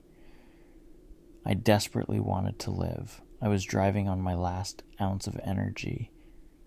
My leg felt numb on the pedal, my palms were sweaty, and I really needed to pee. Slowing down, I pulled over to the side of the road and got out. I scanned the area. There was no sign of the black fog, at least nothing I could see in the pitch-black darkness. My brain wasn't functioning properly anymore. I didn't turn off the engine, but closed the car door so the interior light wouldn't attract attention, just in case. You never know. After taking care of business, I didn't rush back to the driver's seat. The cool, slightly damp forest air after the rain refreshed me a little, as did the light breeze. I ate the half-finished burger I'd found in one of the wrecked cars, then got back behind the wheel. I kept checking my phone every now and then, hoping to catch a signal, even just one bar, but it was pointless. This time, I hoped the lack of signal was due to being in the middle of nowhere, and not because the world was descending into hell. All these thoughts were just my futile attempts to reassure myself, to find something positive in the midst of recent events. But deep down, I knew things were far worse than I wanted to admit. Once back in the car, I buckled my seatbelt, shifted into drive, and continued on, still heading toward the unknown. After about 20 minutes, the forest finally began to thin out. The road now passed through vast, empty fields, with only the occasional clump of trees appearing in the rearview mirror. The road ahead was deserted, which started to bother me. I'd been driving for hours, and apart from a few scattered cars near my previous stop, I hadn't seen a single soul. I made a few more stops, but thankfully everything remained calm. No black clouds, no creatures. I even began to relax, though I stayed alert. There could easily be a calm before the storm. Sleep weighed heavily on me. Even the cold wind blowing through the open window couldn't keep me awake anymore. Soon, sleep played a cruel trick on me, almost sending me straight to the afterlife. I managed to stay awake for another hour, maybe 40 minutes, when I finally spotted a crossroads ahead. There seemed to be road signs as well, but before I even realized it, I had closed my eyes. A minute hadn't passed when the car jolted violently, and I nearly flew through the windshield. Thankfully, the seatbelt held me back. The airbags deployed, and thick smoke began pouring out from under the hood. Dazed and confused, I struggled to unbuckle the seatbelt. Suddenly, I heard fast footsteps approaching my door. "You damn idiot! What the hell were you doing? Did you fall asleep, you half-wit?" The rough voice of a man snapped me back to reality. I'm sorry," I stammered. "Sorry? Get over here." I heard the door open and strong hands pulled me out of the car and threw me onto the asphalt. I opened my eyes and saw an angry man standing over me, with his car crashed into mine, and of course my BMW was wrecked too. So I crashed into him, I thought, just as a hard punch landed on my face. It hurt a lot. For a moment it felt like my brain was bouncing off the inside of my skull. "I've got a kid in the car, you hear me? You're lucky he's okay, you bastard." The second punch hit my nose, but this one was more of a glancing blow and didn't hurt as much. I started shouting, "Wait, stop, enough." Finally the man calmed down. A young boy about 10 years old ran up to him, clutching a toy airplane. His face was terrified, more from his father's anger than the crash, it seemed. The man rubbed his forehead and walked over to inspect his car. I got up, realizing that apologies wouldn't fix anything, but I still needed to say them. "I'm really sorry. What's your name?" I muttered, wiping the blood from my nose. Kirill, he replied coldly. Where the hell were you looking? The road's empty and you managed to crash into us. I'm sorry. I just haven't slept for 2 days and I guess my body gave out. How about stopping to rest instead of driving straight into someone? Kirill snapped. Yeah, as if stopping helps, I sighed. You've seen them too, haven't you? Kirill's expression suddenly changed. What do you mean? The black fog? And those things in it? Yes, and more than once. I'm afraid to even imagine what's happened to my hometown. It's the same everywhere now, Kirill said, lighting a cigarette. Can I have one too, please? Do you smoke? No, but my nerves are shot, I admitted. I lost my wife to all this, Kirill began, taking a deep drag. Things were so messed up at home, I thought I was losing my mind. One day she came back from work and started vomiting black stuff right there in the hallway. It looked like oil, I swear. By morning she was dead. She died in the hospital, and she wasn't the only one. I buried her like normal, visited her grave every day. But one day I came, and the grave had been dug up. The coffin was broken apart, the headstone knocked over. And she was gone. God, that's awful, I whispered. Yeah, well, sorry for dumping all this on you. I just needed to talk to someone. And your son? Does he know what's happening? I asked. Kirill sighed. He doesn't fully understand. His name's Igor, by the way. So what now? Where were you headed? I asked, looking around at the empty fields and our 2 wrecked cars. Where else? We were heading to my mother-in-law's village, Klimovka. Ever heard of it? No, can't say I have, I replied. Kirill shrugged. You don't look too banged up. Maybe we can still drive there. He popped the trunk and pulled out a small toolkit, checking under the hood. Looks like we're in luck. You must have dozed off and just rolled into us. Thankfully, you took your foot off the gas before it got worse. Let's see if it starts. Kirill got back behind the wheel and turned the key. The engine sputtered for a moment, then roared to life. Thank God, he exclaimed. Come on, grab your stuff and let's get going. I slung my backpack over my shoulder. Where are you headed anyway? Kirill asked, curiosity in his voice. Honestly, I don't know. Anywhere but here, I replied. Great. Hop in. We'll figure it out as we go. Igor, sit in the back. We got into the car and drove off. Sorry for losing it back there, Kirill said as we cruised down the road. I was just emotional. No worries. I understand, I replied. You should get some rest. If anything goes wrong, I'll wake you. Thanks. Settling into the passenger seat, I quickly fell asleep. I couldn't say for sure how long I slept, but when I woke up, the sky was lighter. The car suddenly jolted violently, waking me up completely. I looked around in confusion. Something strange had just happened. It was like a visible shockwave passed over the ground. I'd never seen anything like it. It reminded me of the blast wave from an explosion. The car was lifted slightly off the ground, and the music cut off abruptly.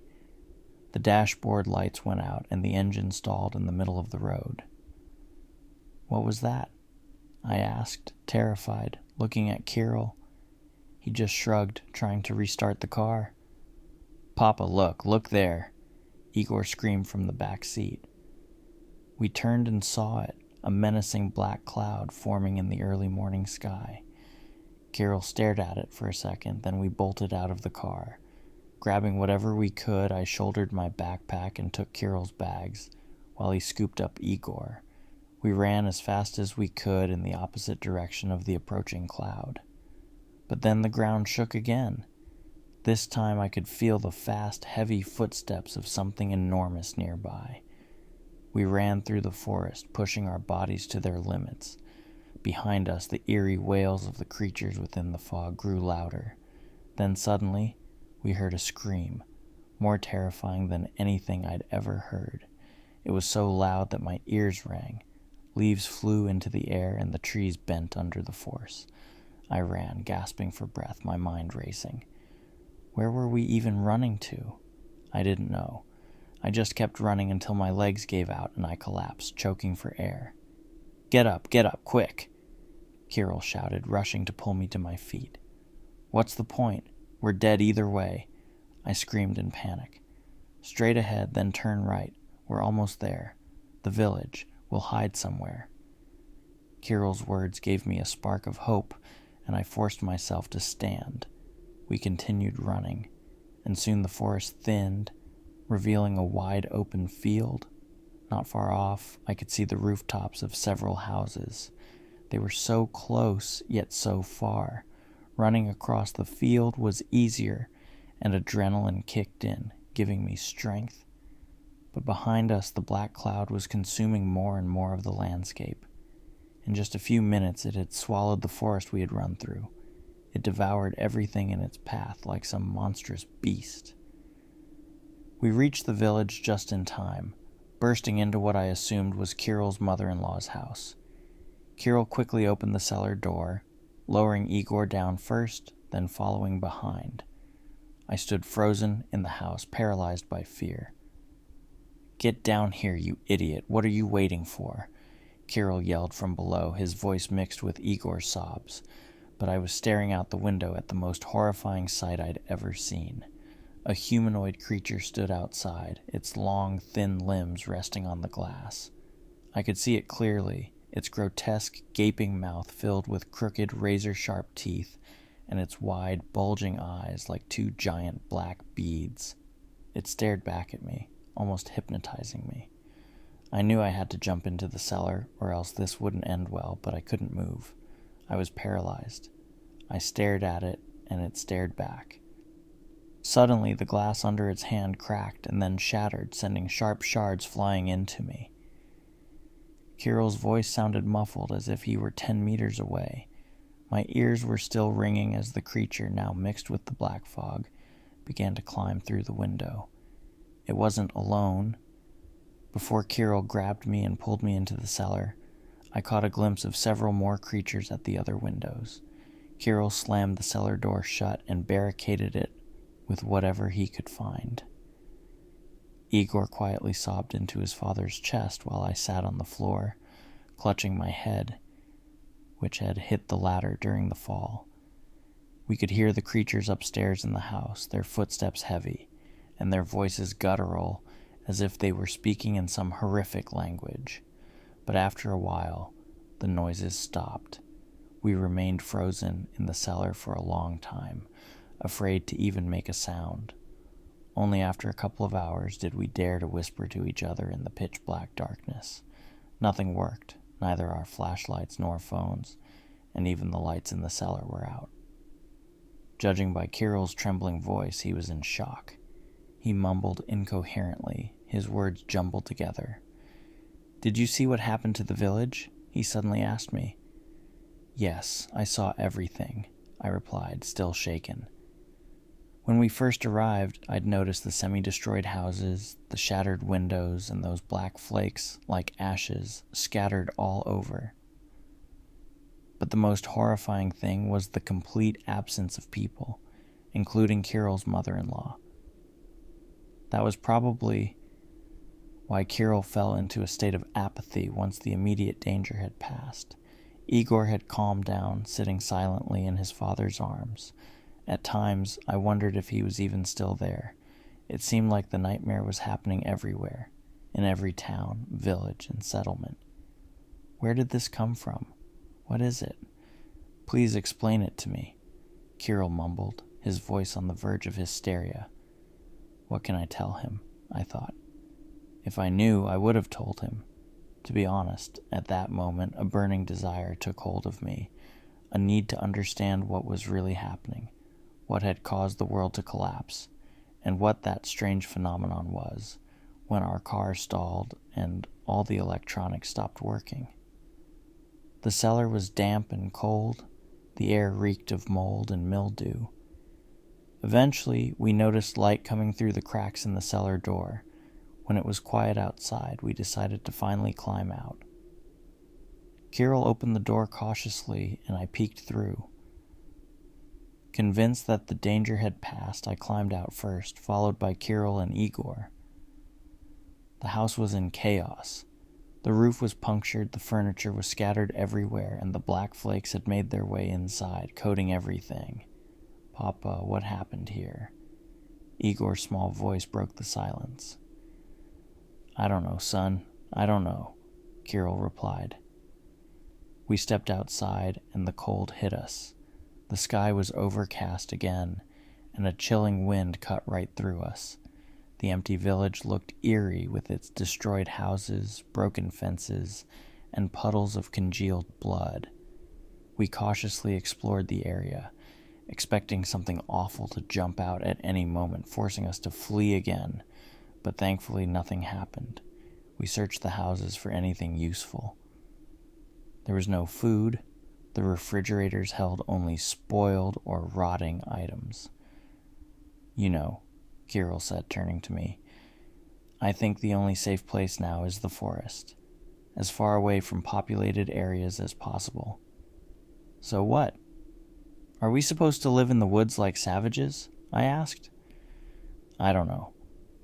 There must be other people like us out there, right? Military or police outposts. You think the army or the cops are going to be of any help after seeing all this?" I scoffed. "They're just as human as us, probably scared out of their minds." "Then what do we do?" Kirill sighed. "I guess we should try to find a vehicle and keep moving. Maybe with God's help we'll get somewhere safer." We wandered through the village for a couple more hours, finding nothing useful. However, in one of the houses we came across a hunting rifle, some buckshot, and a press for reloading ammo attached to the kitchen table. "Wait a minute," Kirill said. "Isn't this house number 17? "Yeah, I think so," I replied. "Well, that explains it. This is where old Dmitri lived, our local poacher. He never had a hunting license or a permit to kill animals. Who was around to regulate it?" I added with a shrug. "Well, we should probably stay here for the night, rest up, and head out in the morning." "Do you know how to use that thing?" Kirill asked, pointing to the ammo press. "No, but I'll figure it out," I said. We decided to spend the night in the house. There was enough food for now and plenty of water. To warm up and cook something, we lit a fire in the stove and smoke poured out of the chimney. I hoped it wouldn't attract any unwanted attention. As night fell, I focused on making us something to eat, while Kirill fiddled with the ammo press. Igor played with a toy airplane running around the house. The anxiety had eased, but for how long? The rain started again, pounding loudly on the roof. A sudden clap of thunder right outside yanked me out from under my old, worn-out blanket. The first thing I saw was Kirill's panicked face, and right away I knew. Another storm. "Storm again," I muttered, stretching, and got out of bed. Outside, the rain was coming down in sheets, and lightning was flickering off in the distance every now and then. "It's gotta be the weather," Kirill grumbled, pulling his son closer. Meanwhile, I rummaged through the shelves and cupboards nearby, while the coals from the fire still glowed faintly. "Good thing you came running, kid," I said to Kirill, smiling. "I didn't think the night would be this peaceful." "What time is it?" he suddenly asked, as if he'd overslept for work. "I don't know. Morning, probably," I mumbled, still clattering dishes. Then I spotted a jar of coffee. "You want some coffee?" "Wow, what an offer." Kirill smiled, glad at my find.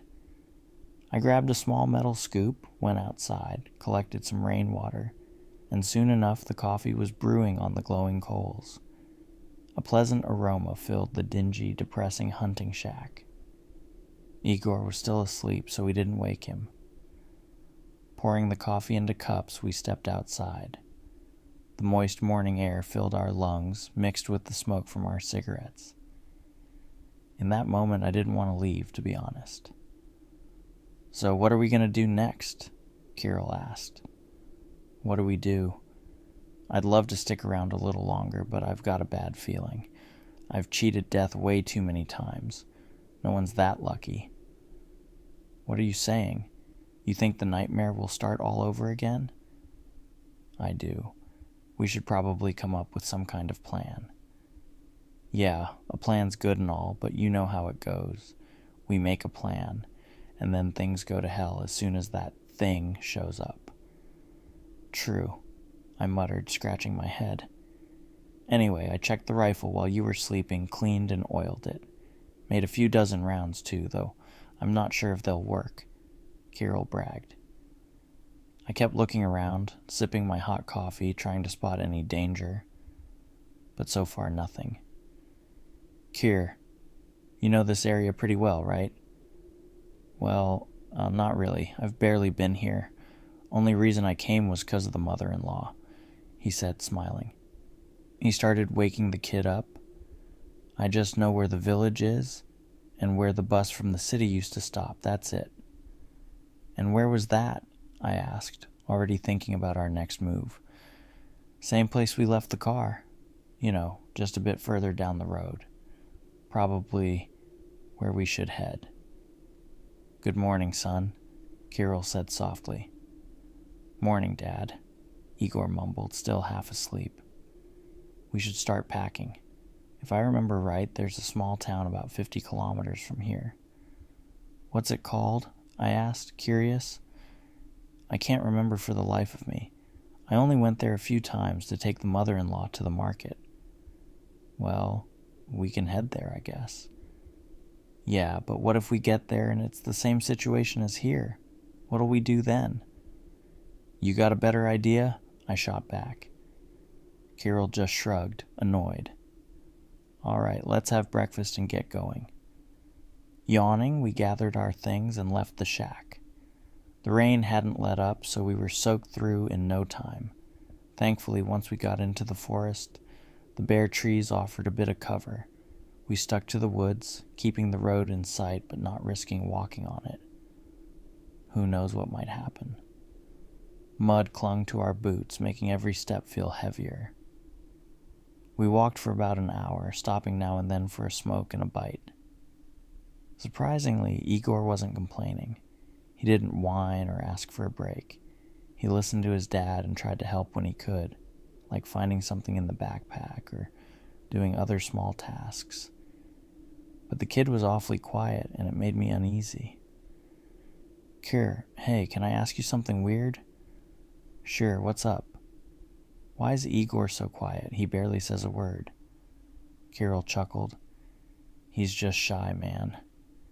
And come on, can you blame the kid? The situation's freaking terrifying. Igor must have heard me because he shot me a look that could have killed. Another hour later, the thick woods gave way to an open field. After a few steps forward, I realized we had no choice but to get on the road and hope nothing bad happened. Our boots were weighed down with pounds of mud. We had to stop constantly just to scrape it off. We should have stayed in that house, Kirill grumbled, carrying the now tired Igor on his back. In my head, I agreed with him. I had already regretted leaving our temporary shelter a dozen times, but there was no turning back now. What's done is done. Soaked to the bone, we kept walking, the thunder and lightning booming overhead. After a couple more hours, we finally left that damn swamp behind. In the distance, I could see a few scattered buildings, and most notably, a cell tower. No way, Kirill muttered, slumping down on the wet ground, exhausted. We're not there yet, I warned. Give me a break, will ya? You're still young. I'm not. These cigarettes are catching up to me, he grumbled. I sat down next to him and we started planning our next move. What do we have left food-wise? Kirill asked. We've got plenty of water, but food's running out. There's just one pack of noodles and some canned stuff left. Not great. Well, let's check the place out. We'll stick together, look around for food, and maybe we'll find someone still alive. There's a chance, right? I doubt it. The roads are empty, no cars anywhere. I don't think anyone's still around, I replied. Come on, this place was a ghost town even in normal times. Not like people were driving around here a lot anyway. Fine, let's go, I said, helping Kirill up. We took Igor's hand, and together we walked toward what looked like an abandoned Stalin-era town. Honestly, after everything we had seen and gone through, I wasn't even afraid of running into those creatures again. I wasn't scared of seeing the black fog either. Maybe I'd gotten used to it after 2 days of relative calm, but sometimes memories of that thing standing at the window crept into my mind. That was something else. And those eyes, those huge black, bead-like eyes, they had hypnotized me. If it wasn't for Kirill, I'd have probably stood there in the middle of the house, waiting for it to crawl inside and do something horrible to me. I made a mental note to avoid them at all costs in the future. The road sign for the town was now behind us. Twisted, broken cars, shattered windows, scattered debris, and the wreckage of houses. It felt like the town had been hit by an artillery strike. We moved slowly, cautiously inspecting each house and every alley. And then suddenly in one of the alleyways I saw a person. Someone darted out of a house, clutching a dirt-stained bag in their hands. It was the rustling of the bag that caught my attention. "Kier, look," I whispered, pointing to the figure. Just then the silence was shattered by a scream. The person, frozen in place with the bag, turned toward us.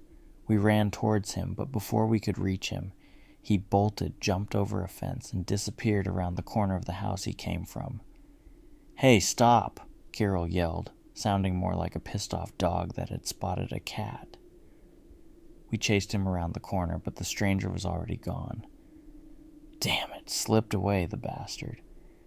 I wonder what was in that bag, and who the hell was that? I asked. Who knows? Probably just some looter, Kirill muttered out of breath. The fact that we had seen a living person filled me with a strange sense of both anxiety and relief. It made me think, maybe all wasn't lost after all. Maybe the guy just got scared when he saw us. Maybe he thought we were part of that black fog. I didn't know, but the fact remained. We saw a person. And maybe, just maybe, he wasn't the only one in this small town. We approached the abandoned bag and carefully looked inside. There was an old Soviet gas mask, the kind they called elephant masks, and a couple of filters for it. Kirill grinned. We haven't even made it into the town properly, and look at this find. Useful stuff, huh? You think it'll help? I asked skeptically. I don't know, but that guy was carrying it for a reason. Why he dropped it, though, who knows? Oh, come on, man. You always think there's some hidden meaning behind everything. The guy probably just panicked and dropped it to run faster. Yeah, you're probably right, I muttered, checking Kirill's rifle again. The gas mask found its place in my backpack, and we moved on. The rain hadn't stopped, and in fact it seemed to be getting heavier with every passing minute. We had to take shelter in one of the apartment buildings. After a quick meal, we settled in to wait out the cursed downpour. Time passed slowly, and the sky darkened. In the apartment, we found an opened pack of buckwheat, some pasta, and a shelf of dry sausage in a broken fridge. It seemed edible enough. There was also some dry clothing in the closet, which was a relief. None of the electronics worked, though. I don't know what caused the failure. Maybe it was some kind of pulse, but even the flashlight we found in the apartment wouldn't turn on, so we sat there in the dark. And as night fell, sleep slowly started to creep over us, but soon things began to happen that were beyond comprehension. But let me start from the beginning. When my eyes had almost drifted shut, I heard a strange sound. Voices, mixing with the thunder of the rain, echoed faintly through the shattered window. I listened carefully. Yeah, there were definitely people talking nearby. I shook off the sleep and walked to the window, peering outside. What I saw froze me in place. Something was burning. I counted several fires. Earlier, when we had passed through, I saw a church further down the street. That's where the light was coming from.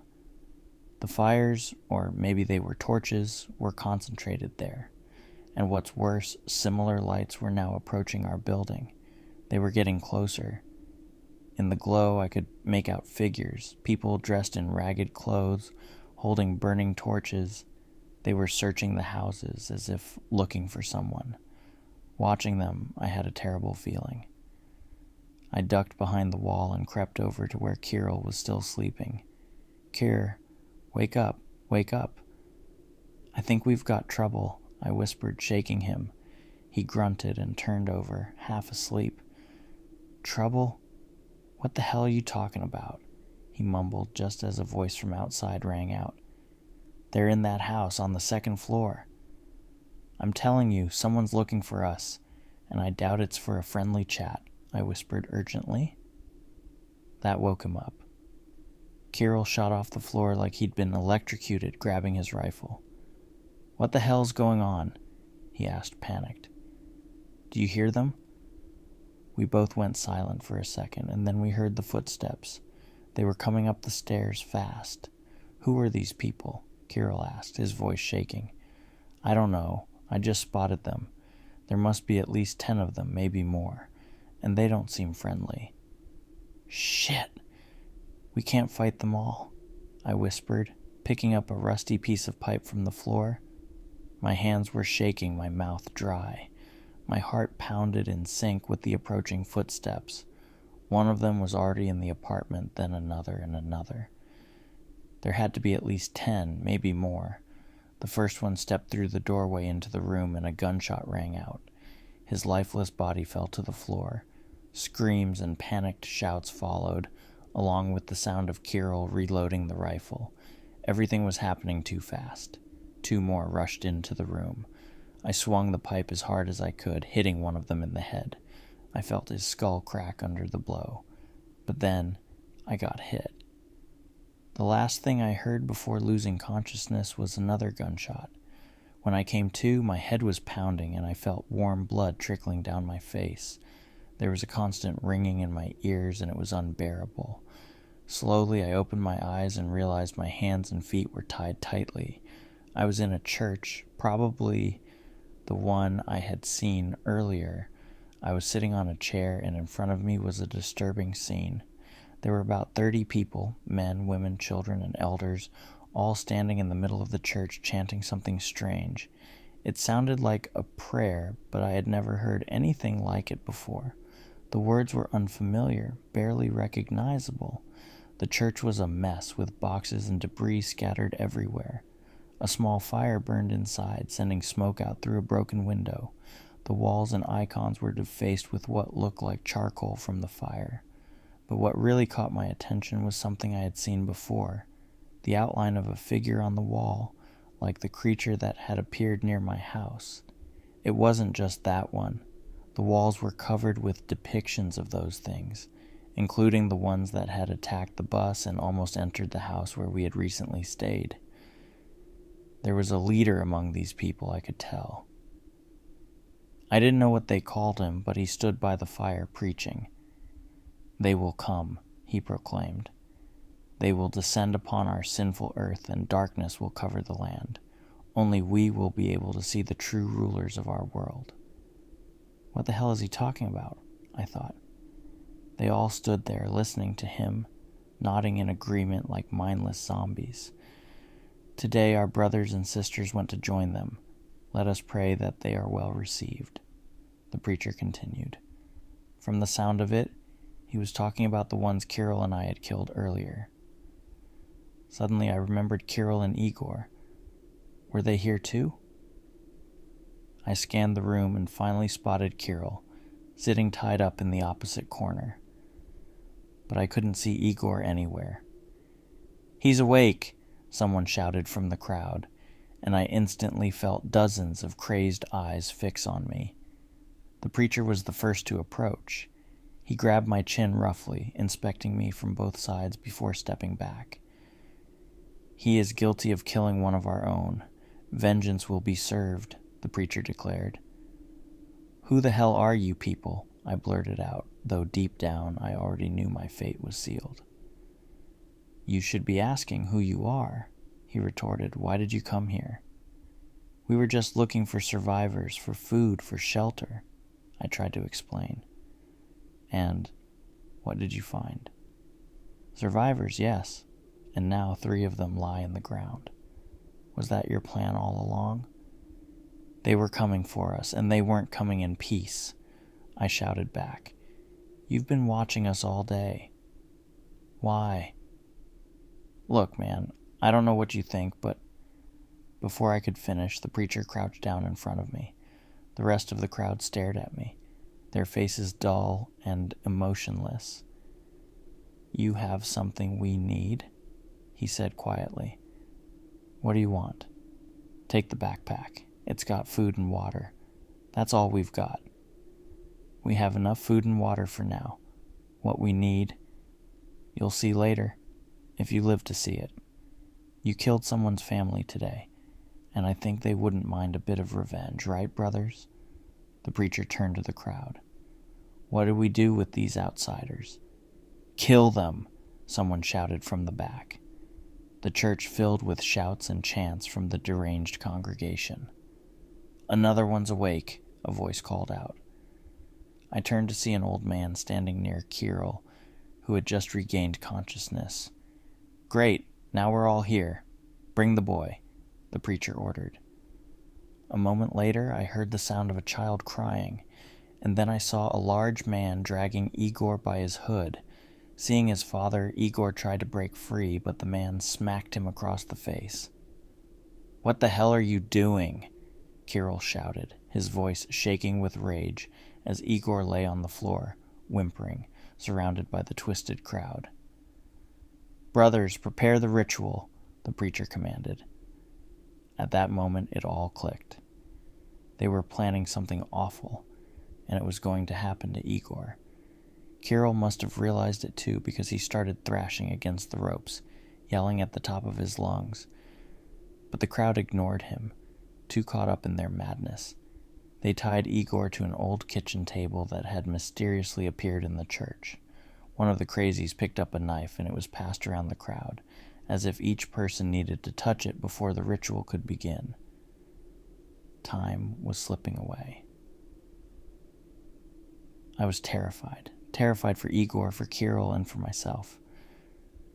The crowd began their eerie chant, their voices low and rhythmic, while the preacher shouted out something I couldn't understand. I looked over at Kirill. He had a plan. I could see it in his eyes. I noticed the wires lying near his chair. He had managed to free his hands. I, on the other hand, wasn't so lucky. I was tied up so tightly, my limbs had already started going numb.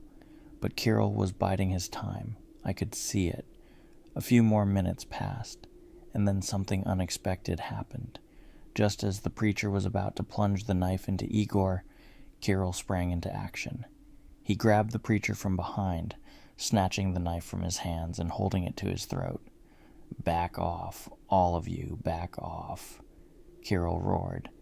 The crowd obediently stepped back. Kirill, still holding the knife to the preacher's neck, freed Igor first, then me. He was furious, his eyes wild with rage. His hand shook as he held the knife. Get out of here, all of you, he shouted at the crowd. They slowly backed away, leaving the exit open. Kirill grabbed Igor and rushed toward the door, and I followed close behind. What happened next was horrifying. Kirill opened the door to the church, and in the distance I saw it, the black cloud. It was creeping toward us, slowly consuming the town. We need to run. Find a basement. Fast, Kirill hissed. I got it, I replied quickly. Kirill shoved the preacher toward the crowd and gave him a solid punch in the gut before we bolted. We knew the crowd wouldn't follow us, not with the black fog getting closer by the second. But then, disaster struck. As we ran out of the church, I heard a gunshot. I turned, horrified. One of the cultists stood in the doorway, holding Kirill's smoking rifle. Carol's body collapsed into the muddy street, lifeless. The sound of the shot behind me exploded like thunder, freezing me in place. The gut-wrenching screams of pain mixed with the frantic shouts of those damned parishioners. I turned my head and saw Kirill collapse to the ground after falling to his knees, showing no signs of life.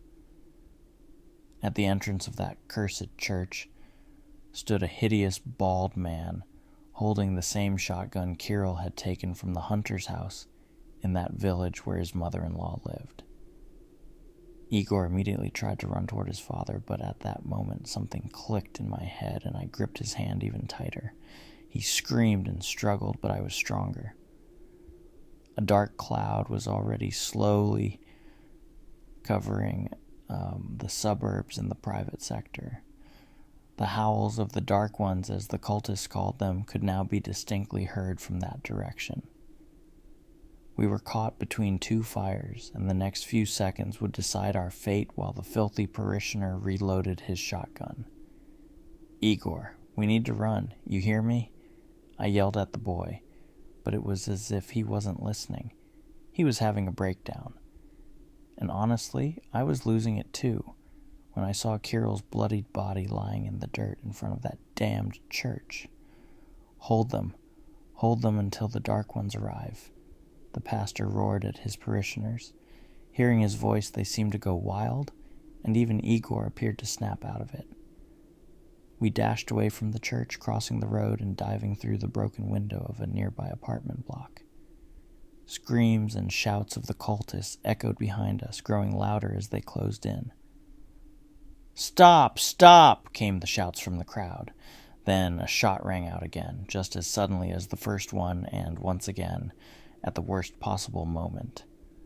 A sharp, stinging pain shot through my shoulder, spreading through my whole body in an instant. I let out an involuntary scream, tripping over the steps and crashing to the floor. It hurt, but I wouldn't say it was unbearable. The initial shock was intense, but it faded within seconds. Judging by the marks on the wall, they'd fired small buckshot, and a few pellets had hit my shoulder. I quickly got back on my feet, grabbing Igor's hand even tighter, and we kept running. The adrenaline took over, and I didn't even care about the wound anymore. We ran through what looked like a long corridor, probably in some kind of dormitory. A shared kitchen, open doors to rooms, everything blurred in my vision. I glanced back, and what I saw made us run even faster. The hallway behind us was slowly being swallowed by a black smoke. The kitchen and room doors disappeared into the thick darkness, and soon after, those who worshipped that very darkness followed. From the other side of the building, we could hear screams, the crunching of bones, and the thudding of bodies hitting the floor. We bolted out the entrance, fleeing the building as fast as we could, but my legs were giving out, and Igor looked just as exhausted. We kept running, house to house, our legs barely holding up. I still hadn't figured out how to escape this dark threat. Finally, we paused for a few moments behind one of the houses. Igor, gasping for breath, pointed toward something, and I wouldn't have noticed it if he hadn't. It was just an ordinary basement entrance at a nearby apartment building, leading outside. We rushed toward it, kicked down the flimsy wooden door, and disappeared into the pitch-black basement corridors. I couldn't see a thing. I groped my way forward and then remembered the lighter in my pocket, the one I'd found in the apartment where we'd stayed recently. "Hope it works," I whispered in the darkness, spinning the wheel of the lighter. After 5 tries, a small flame lit up a part of the dark space. This basement hadn't seen people in a long time. Cobwebs and mold were everywhere. Igor, still crying, clung even tighter to my sleeves. "Looks like we'll have to sit here till morning," I said. Igor just stared sadly at the floor, but then suddenly lifted his eyes and glanced toward a small basement window. "What's out there?" he asked, his voice trembling with fear. "Did you see something?" I moved closer to the window, and at that exact moment, a terrifying face appeared on the other side. I jumped back in shock. Huge, dark eyes stared at me. It was the same creature from before, the one that had looked at me when Kirill dragged me into the cellar. I didn't know how, but I was completely paralyzed, unable to move or look away. It placed its disgusting limb on the glass, and in that instant, a crack spread across it. But smart little Igor ran up to me and blew out the lighter's flame, breaking our eye contact with the creature. I felt like I snapped out of a trance. "Igor, you still here?" "Yeah, I'm here," he whispered, gripping my hand, and we continued through the basement, feeling our way in the dark. I only used the lighter when we hit a dead end. In one of those dead ends, my hand found a slightly open door. Lighting the way with the lighter, we entered another small basement room. Thankfully, the door had a sturdy latch, which I quickly bolted. The room wasn't very big, but it was enough for us to sit down. After what we saw in that window, I had no desire to leave this place. Igor felt the same, judging by the terrified look on his face. He sat down next to an old cabinet and quietly sobbed. I didn't say anything. The kid had just lost his father. What could I even say to him? I understood him perfectly and chose not to disturb him for now. Searching through the shelves and cabinets, I found a few old candles and a kerosene lamp, which surprisingly still had some fuel left. Soon the room was filled with warm, soft light. I quickly stuffed all the cracks in the door with rags to make sure no one outside would see the light. For dinner that night, we had some canned food we found in the basement. It wasn't much, but it was better than nothing. After a while, Igor fell asleep. We hadn't spoken much, but he needed the rest. Who knew what was coming next? I sat and stared at the dim glow of the kerosene lamp, lost in thought. What was I thinking about? I wasn't sure. I wondered what to do next, where to go, how to survive. Everything that was happening felt surreal, like I was living in a horror movie.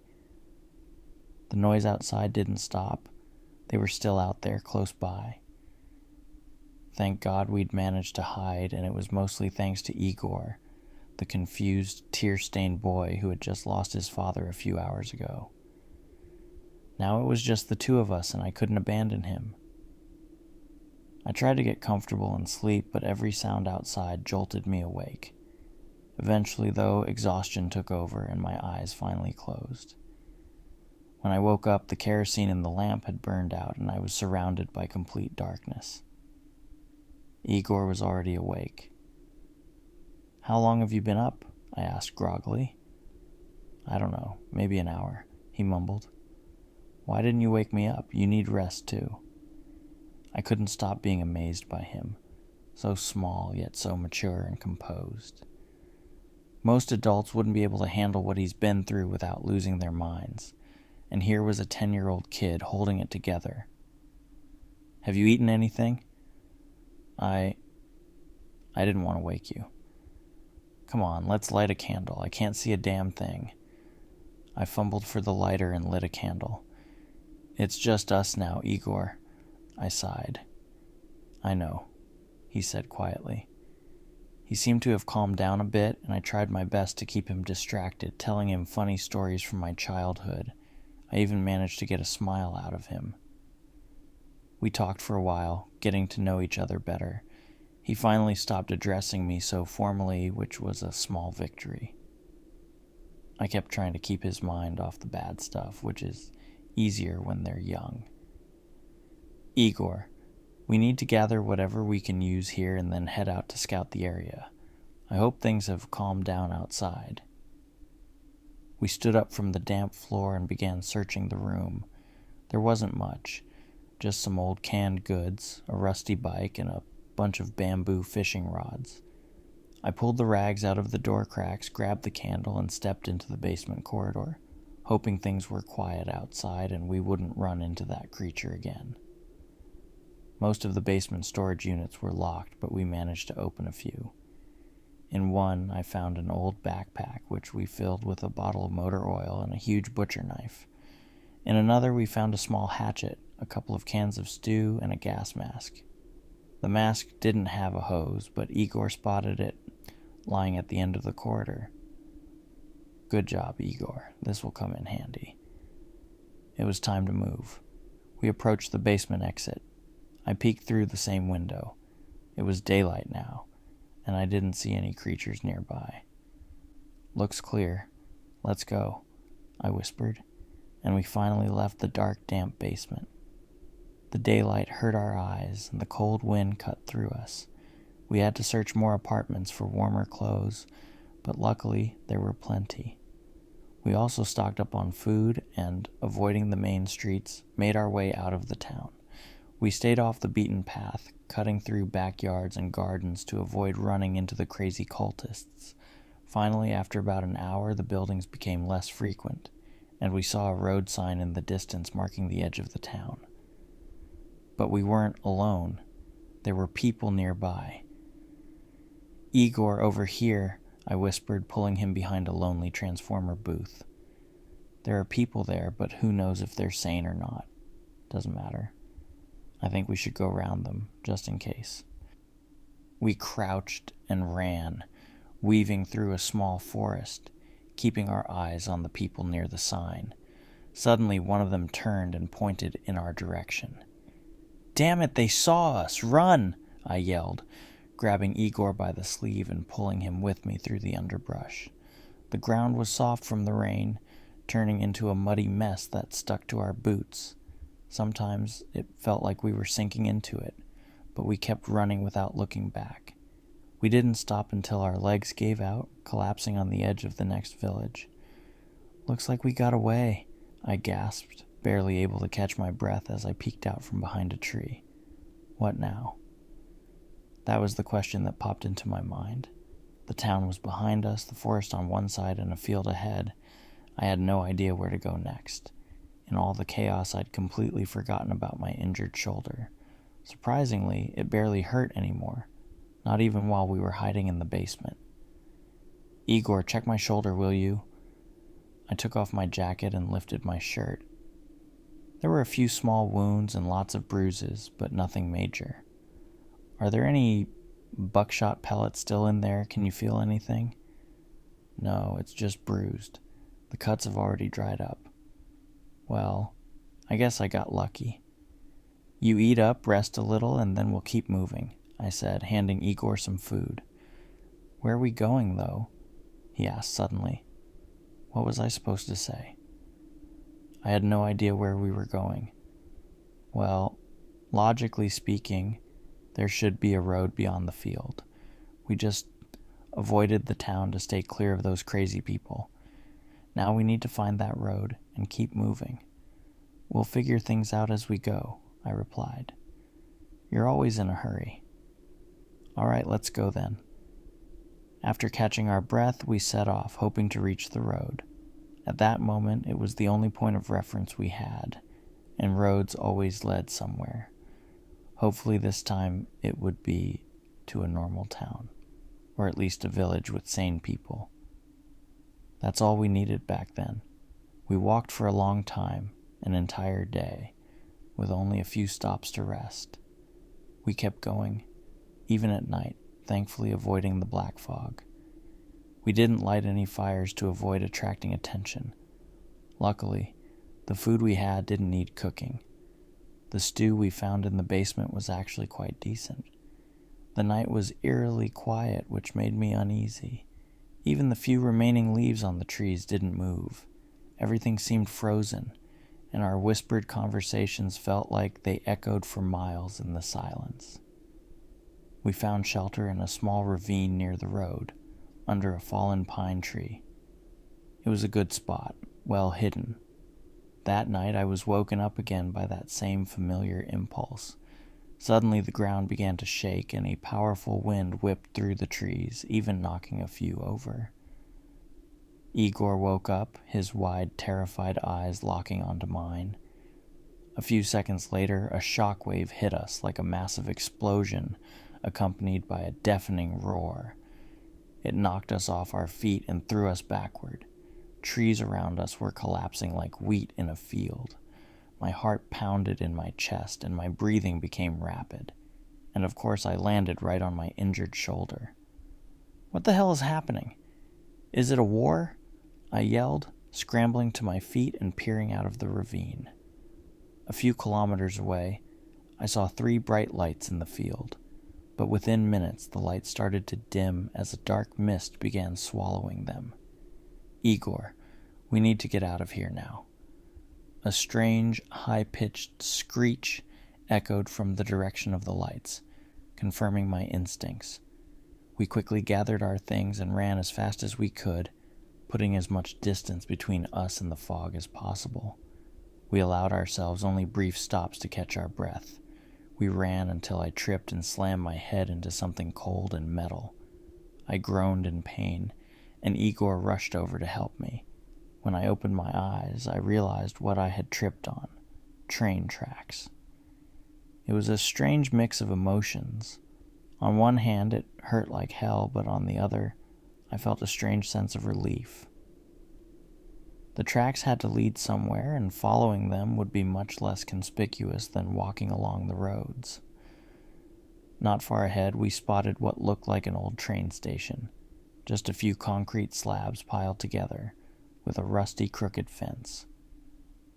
"Stop," I whispered to Igor as we crouched and listened. "If there's a station, there has to be a settlement nearby, maybe a village or something. Let's check it out." We turned off the tracks and headed toward the rickety wooden houses barely visible through the bare trees. As we got closer, my eyes widened in shock. The village was slowly being engulfed by a dark cloud, and for the first time, I saw something I hadn't noticed before: a gigantic, humanoid creature. At first, I thought it was a tree. It was that big. It had to be at least 5 or 6 meters tall, maybe more. The creature moved within the cloud, only occasionally revealing its glowing eyes and long silhouette. It lumbered between the houses, bending and twisting as if it might fall at any moment. I realized it had been the source of the screeching earlier. It seemed like pure luck that we arrived after it had already passed through. But just as I was about to breathe a sigh of relief, the enormous silhouette froze, and 2 glowing eyes suddenly turned in our direction. A piercing screech sliced through the morning air, so loud that it made my ears ring. My head throbbed, my legs gave out, and I collapsed to the ground. Igor was in the same state, clutching his head in agony. My mind was barely functioning, but I could still see the dark cloud creeping toward us, and within it, the monstrous, multi-armed creatures. "Igor, put on the gas mask. Hurry!" I groaned through the pain, struggling to reach for the knife and hatchet in my backpack. I held my breath as the black fog finally reached us. Darkness engulfed us in an instant. The only thing I managed to do was order the kid to put on the gas mask we'd luckily found in the basement. I held my breath, grabbed Yegor's hand, and we rushed forward. It was pitch black, so dark you couldn't see a thing. My heart started pounding faster even without oxygen. I could feel my body being enveloped by that eerie mist, a sickening sensation. These strange black flakes, judging by how they felt, were sticking to my hair, face, and clothes. I knew we had to run, but I couldn't figure out which way to go. Everything was shrouded in darkness. Even Yegor, standing right next to me, was barely visible. We hurried to get out of the cloud, but it seemed endless.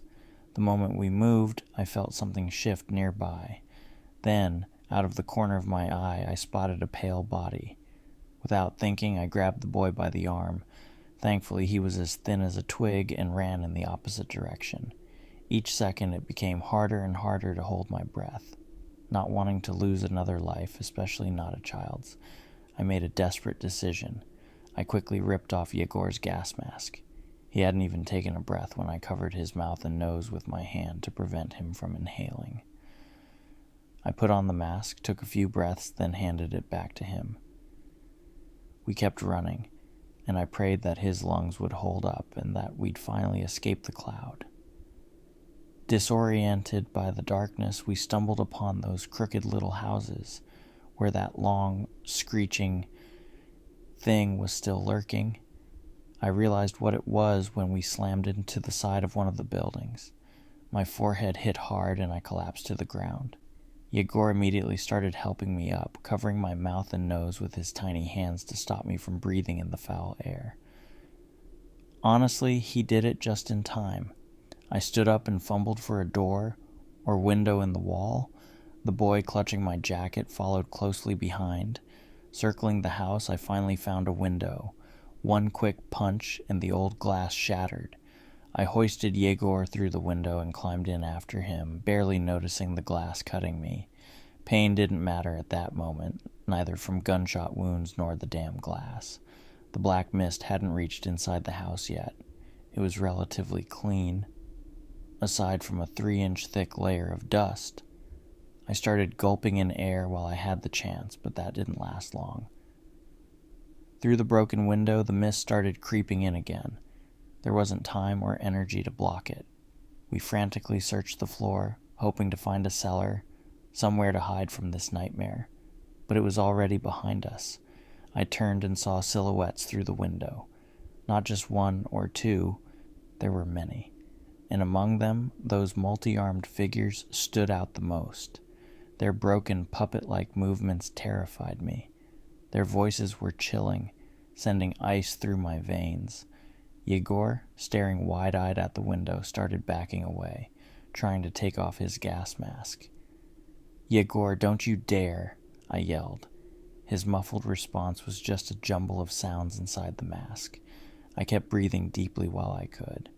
The cellar still wasn't anywhere to be found, and there was no more time to keep searching.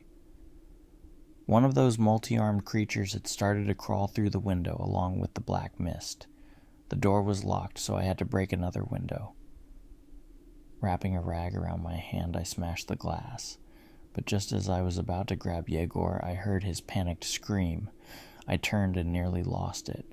One of those creatures had grabbed the boy with 3 of its 6 arms, trying to rip the gas mask off his face with the others. Yegor was fighting back, but he wasn't strong enough.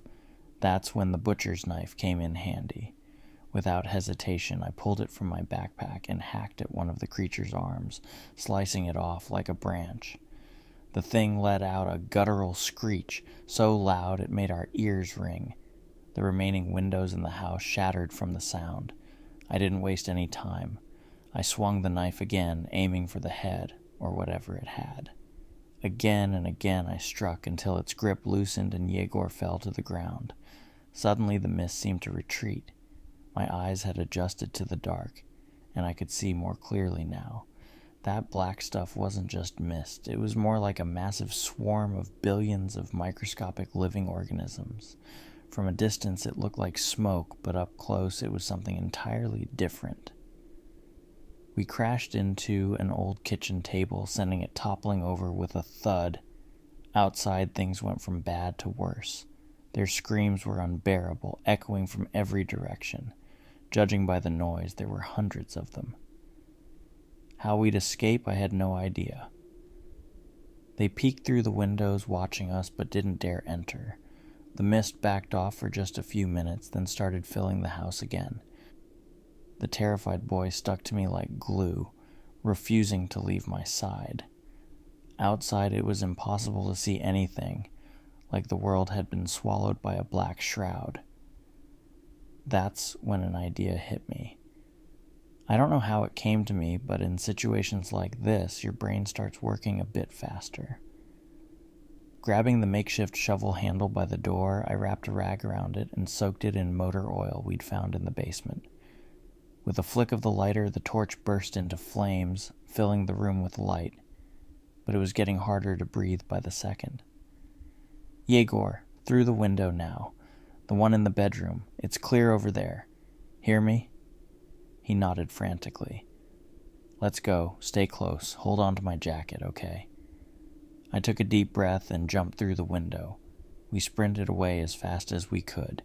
The torch barely lit the way, but it wasn't enough to cut through the black wall closing in around us. We ran with everything we had, never looking back, though the sound of countless footsteps behind us was unmistakable. During our marathon sprint, I had to perform the gas mask switch routine 3 more times. Fortunately, Yegor was starting to understand my cues, holding his breath without needing my help.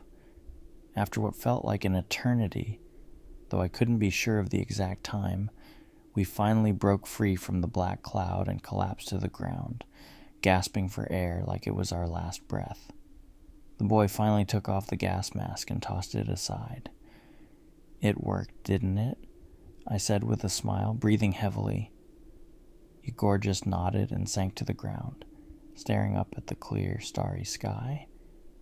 I twisted the filter off the gas mask, staring in shock as thick black goo dripped from the once white filter. My heart sank. What if the mask hadn't worked? What if some of that black stuff was still in our lungs? "Yegor, come here," I called. "Spit into my hand." The boy did as I asked. Thank God his saliva was clear. Mine too, it seemed. Good. We've got to move further away from here, just in case. I forced a smile, but Yegor remained silent. He hadn't said a word the entire time. The kid was terrified, understandably so. That thing had grabbed him, after all. Hell, I wasn't sure I'd ever want to talk again if I were him. After catching our breath, we moved further from the cloud and eventually found our way back to the railroad tracks. This was the path we had been following. Exhausted and running on fumes, we dragged ourselves through the dark forest, stumbling over the tracks, sometimes even falling. But the most important thing was that we stayed together, never letting each other out of sight. We walked like zombies until dawn, when the sun finally peeked over the horizon. Drained, we stepped off the tracks and collapsed in a small grove to sleep. Before dozing off, we tied our jacket sleeves together to make sure we wouldn't be separated in our sleep.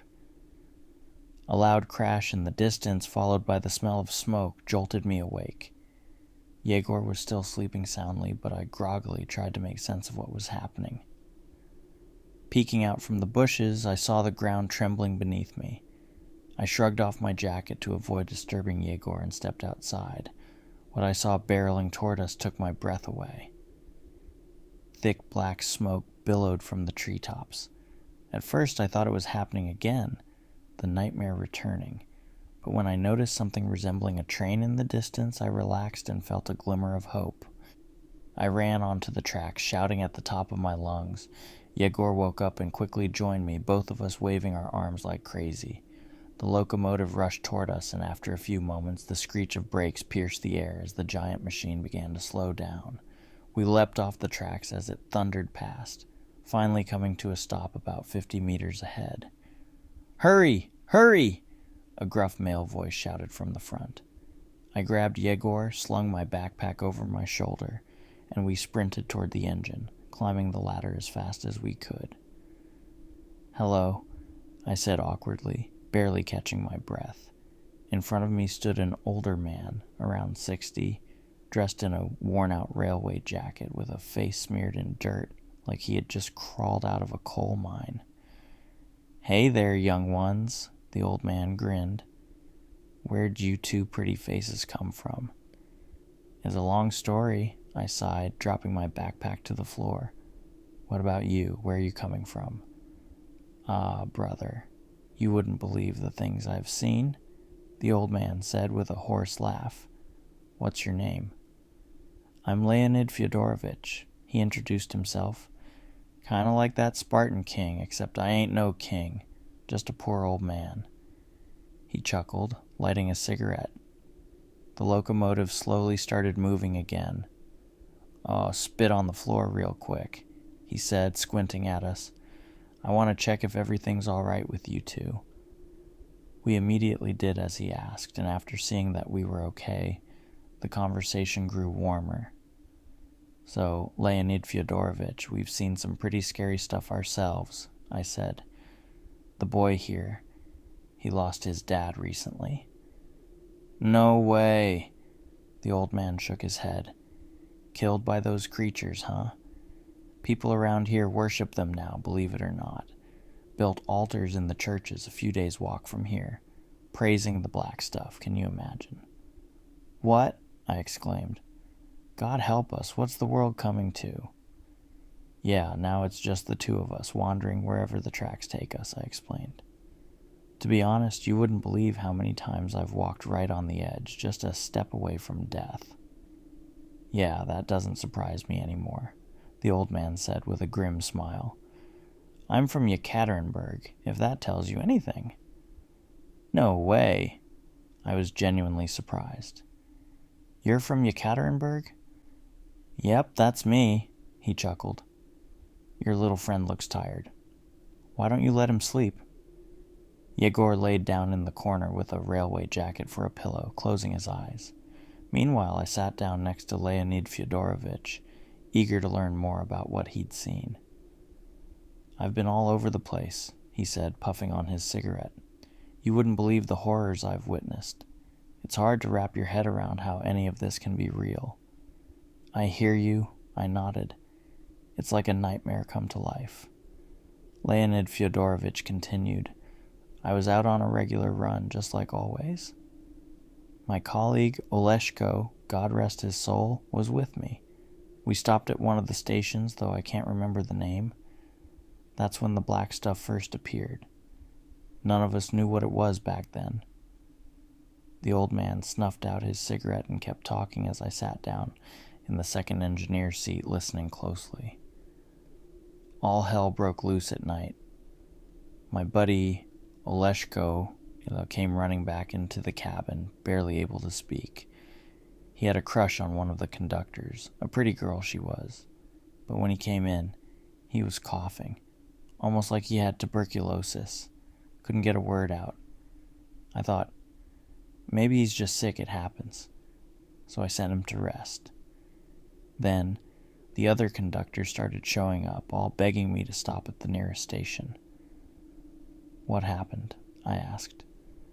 They couldn't explain, he said, shaking his head. Nobody understood what was going on, but I figured we'd stop anyway, just to be safe. We were approaching Chelyabinsk, so we pulled in and stopped. But the station, it was completely empty. No people, nothing. Just a building covered in some kind of black spots. It was around noon. And that's when it all started. One by one, passengers began dying. At first it happened every 20 or 30 minutes, and that's when it hit me. Something was seriously wrong. I couldn't stop thinking about that weird black smoke we'd seen earlier at the last stop. Maybe it had gotten into their lungs? We were stopped there for a while, and a lot of the passengers had gone out to stretch their legs, have a smoke, maybe eat some pies. In just a few hours, the entire train was dead. I swear on my life, conductors, passengers, all of them, even my friend Oleshko, before they died, they started vomiting this black, tar-like substance. It was awful, like something out of a nightmare. Leonid Fyodorovich's voice shook as he recalled the horrors he'd witnessed. I could tell he wasn't lying. His voice, his expression. He had truly seen things no one should have to see. I've been traveling ever since, he continued, lighting another cigarette. Looking for something. I don't even know what, really. Can I get one of those? I asked. Of course, he replied, handing me a cigarette. I've got plenty. I don't usually smoke, I said with a smile, searching my pockets for a lighter. I quit 3 months ago. So, where are you headed now? I asked, curious. Why, where else? Leonid Fyodorovich said, exhaling smoke. To Moscow. I had a friend there, an army buddy. He's a smart guy, used to work at the university. We kept in touch through social media, and he warned me something bad was coming. Said the power would go out, and when it did, everything electronic would stop working. You know what? He was right. After the big explosion, everything went dead. But before it all went dark, I talked to him. He told me that the government knew something was going to happen, but wasn't saying a word. I thought maybe he was drunk or something, going on about conspiracy theories, but now I'm not so sure. Leonid's words sparked a small flame of hope inside me. Could it be that his friend knew what was happening? Could he know how to survive? If we could find him, maybe we'd have a chance. So, Leonid Fyodorovich, I said, where do you get your supplies? From wherever I can, really, he answered with a chuckle. Train stations, mostly. Just recently raided a couple of buffet cars. He laughed again, but this time I could hear the weariness in his voice. I try not to stray too far from the train, he said. At my age, I can't risk it. Might not make it back in time if something happens. Got it, I replied. Thanks for the offer, but I'm not hungry right now. By the way, can we step outside for a bit? You can try, he said, taking another drag. But if you see that black stuff, you'd better get back in here real quick. Trust me, you don't want to mess with it. I opened the door and stepped onto the platform. The cold wind slapped my face, waking me up fully. The trees blurred by as the wheels clattered over the tracks. For the first time in a long while, I felt a strange sense of peace. Maybe it was the fact that we had some kind of plan now, and that this kind old man had appeared out of nowhere like a gift from fate. I could only hope the journey would be uneventful from here on out. After standing there for a few minutes and finishing my cigarette, I went back inside. Leonid Fyodorovich was focused on the tracks ahead, but I sat beside him, asking more questions about his travels and the stories he had to tell. He didn't mind being distracted from the endless rails stretching out in front of us. Dozens of kilometers of railway tracks were already behind us. The rhythmic clatter of the wheels was almost hypnotic, and as darkness fell, the dim light bulb in the corner and the smell of hot herbal tea created a strangely cozy and unique atmosphere. I felt an overwhelming desire to sleep, like my eyes would close on their own at any moment. But I couldn't let myself. Sure, the guy looked like a friendly old man, but I had only known him for a few hours. Who knows what he was really thinking? Maybe he was just a sweet old grandpa, or maybe as soon as I dozed off, he'd pull a knife on me. No, I couldn't sleep. Not yet. I kept telling myself that, sitting in the corner of the small locomotive cabin, watching every move the old engineer made. He just kept talking, only falling silent when I stepped outside to get some fresh air and take a look around. Outside, it was an endless expanse of forests and fields. Occasionally, I could see thick black clouds hanging low over the horizon, and the clattering of the wheels was sometimes drowned out by a low rumble that seemed to come from those clouds. I stared at them, knowing that somewhere out there, people just like us were stuck in the middle of this mess, and I couldn't help but wonder if they'd make it out alive. For some reason, I was leaning towards the second option. After all, the kind of luck that had been with me and Yegorka lately was beyond extraordinary. It felt like some unknown force was deliberately protecting me for something, some important task or mission that would change everything.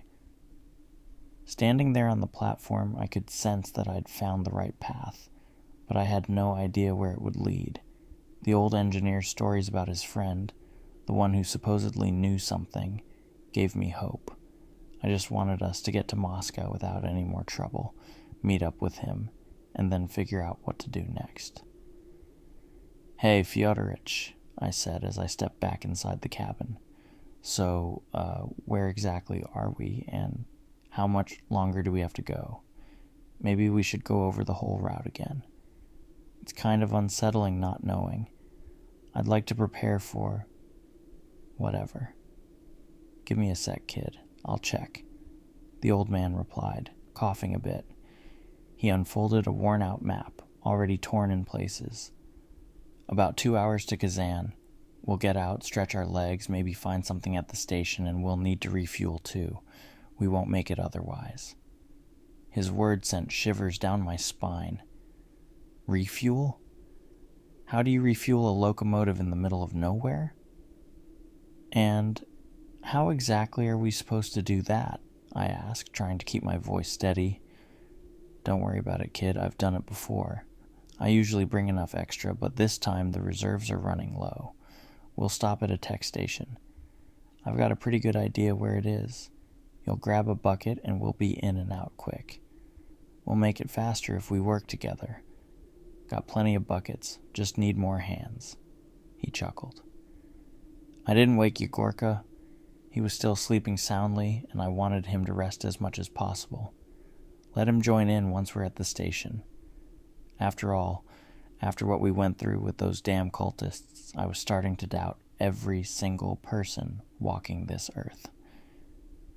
I got closer to the old man and started up a conversation again. So, could you tell me a bit more about your friend? You know, the one we're going to meet. Oh, sure, he said, nodding. We served in the army together. That's how we met. No, I interrupted. I mean, you said he knows something? Oh, that. Yeah, I told you, we talked a lot before this whole mess started. He'd say something bad was coming, but never gave me details. Even if he knew, he'd have told me, I'm sure. But I never took him seriously. Thought he was just drunk most of the time, rambling on. But now, well, you see how it turned out. So I figured, if he knew this was coming, maybe he knows how to survive it. Or at least, where to go to stay safe. He's an educated guy, a professor, you know. Nothing new, I thought. Hopefully we wouldn't get there after all this trouble only to find out he wasn't even around anymore. The old man lit a cigarette and offered me one. The bitter smoke filled the cabin. We kept driving, sipping tea, chatting, and smoking. Outside, it had gotten completely dark. The only light was from the one headlamp that miraculously still worked, faintly illuminating the path ahead. My eyelids grew heavy, and eventually I couldn't keep them open anymore. The last thing I heard was the sound of the wheels before everything went dark and silent. Several times I woke up to Yegorka's laughter. The old man must have been telling him something funny. Quiet down, Leonid Fyodorovich hissed at him, but the boy quickly stifled his giggles with his tiny hand. Everything's fine, I thought. You can relax. And I fell asleep again. Suddenly I woke up. What was once a cozy, well-lit cabin had turned into a rusty, dark box. I couldn't move, paralyzed with fear. In the darkness, I saw two glowing lights and heard heavy, labored breathing. My heart was racing. I looked around and saw grotesque, slimy, tentacle-like limbs reaching out for me. I felt them touch my skin, and then a voice echoed from the shadows. A creature with enormous eyes slowly emerged. We had met this thing before. It was trying to say something, its voice shifting from high-pitched squeals to deep, raspy tones, and even a cracked adolescent voice. But I couldn't make out a single word. It suddenly lunged toward me, and I screamed in terror. I woke up drenched in cold sweat, shaking all over. My heart was pounding out of my chest. Yegorka and Leonid Fyodorovich were staring at me, both alarmed. "What happened, kid? Nightmare?" the old man asked, his voice soft. I nodded slowly, my voice trembling. Yeah, just a bad dream. You scared the hell out of us with that scream. We ran right over to check on you," the old man said, trying to calm me down. "Let me make you some tea. Herbal tea will help you relax. Yegorka, get some hot water for me." Yegorka obediently hopped up and ran to get the water. The old man put a hand on my forehead. "You're burning up, son. What's going on? You were fine just a moment ago." I couldn't shake the feeling of that nightmare. It felt so real. "I don't know. It felt like it wasn't just a dream, I said, still in shock. I fell asleep, sure, and I remember waking up once when Yegorka was laughing. That woke me up, but I fell asleep again. And then I woke up to this nightmare. Everything was the same, the cabin, everything, but it was all old, rusty, decayed. You guys weren't there, and there was darkness everywhere, and these creatures, they were reaching for me with their horrible limbs, trying to talk, but I couldn't understand them. I swallowed hard, my throat dry as sand. It all felt so real. The old man listened carefully, his face growing more serious. "You're probably just sick, kid.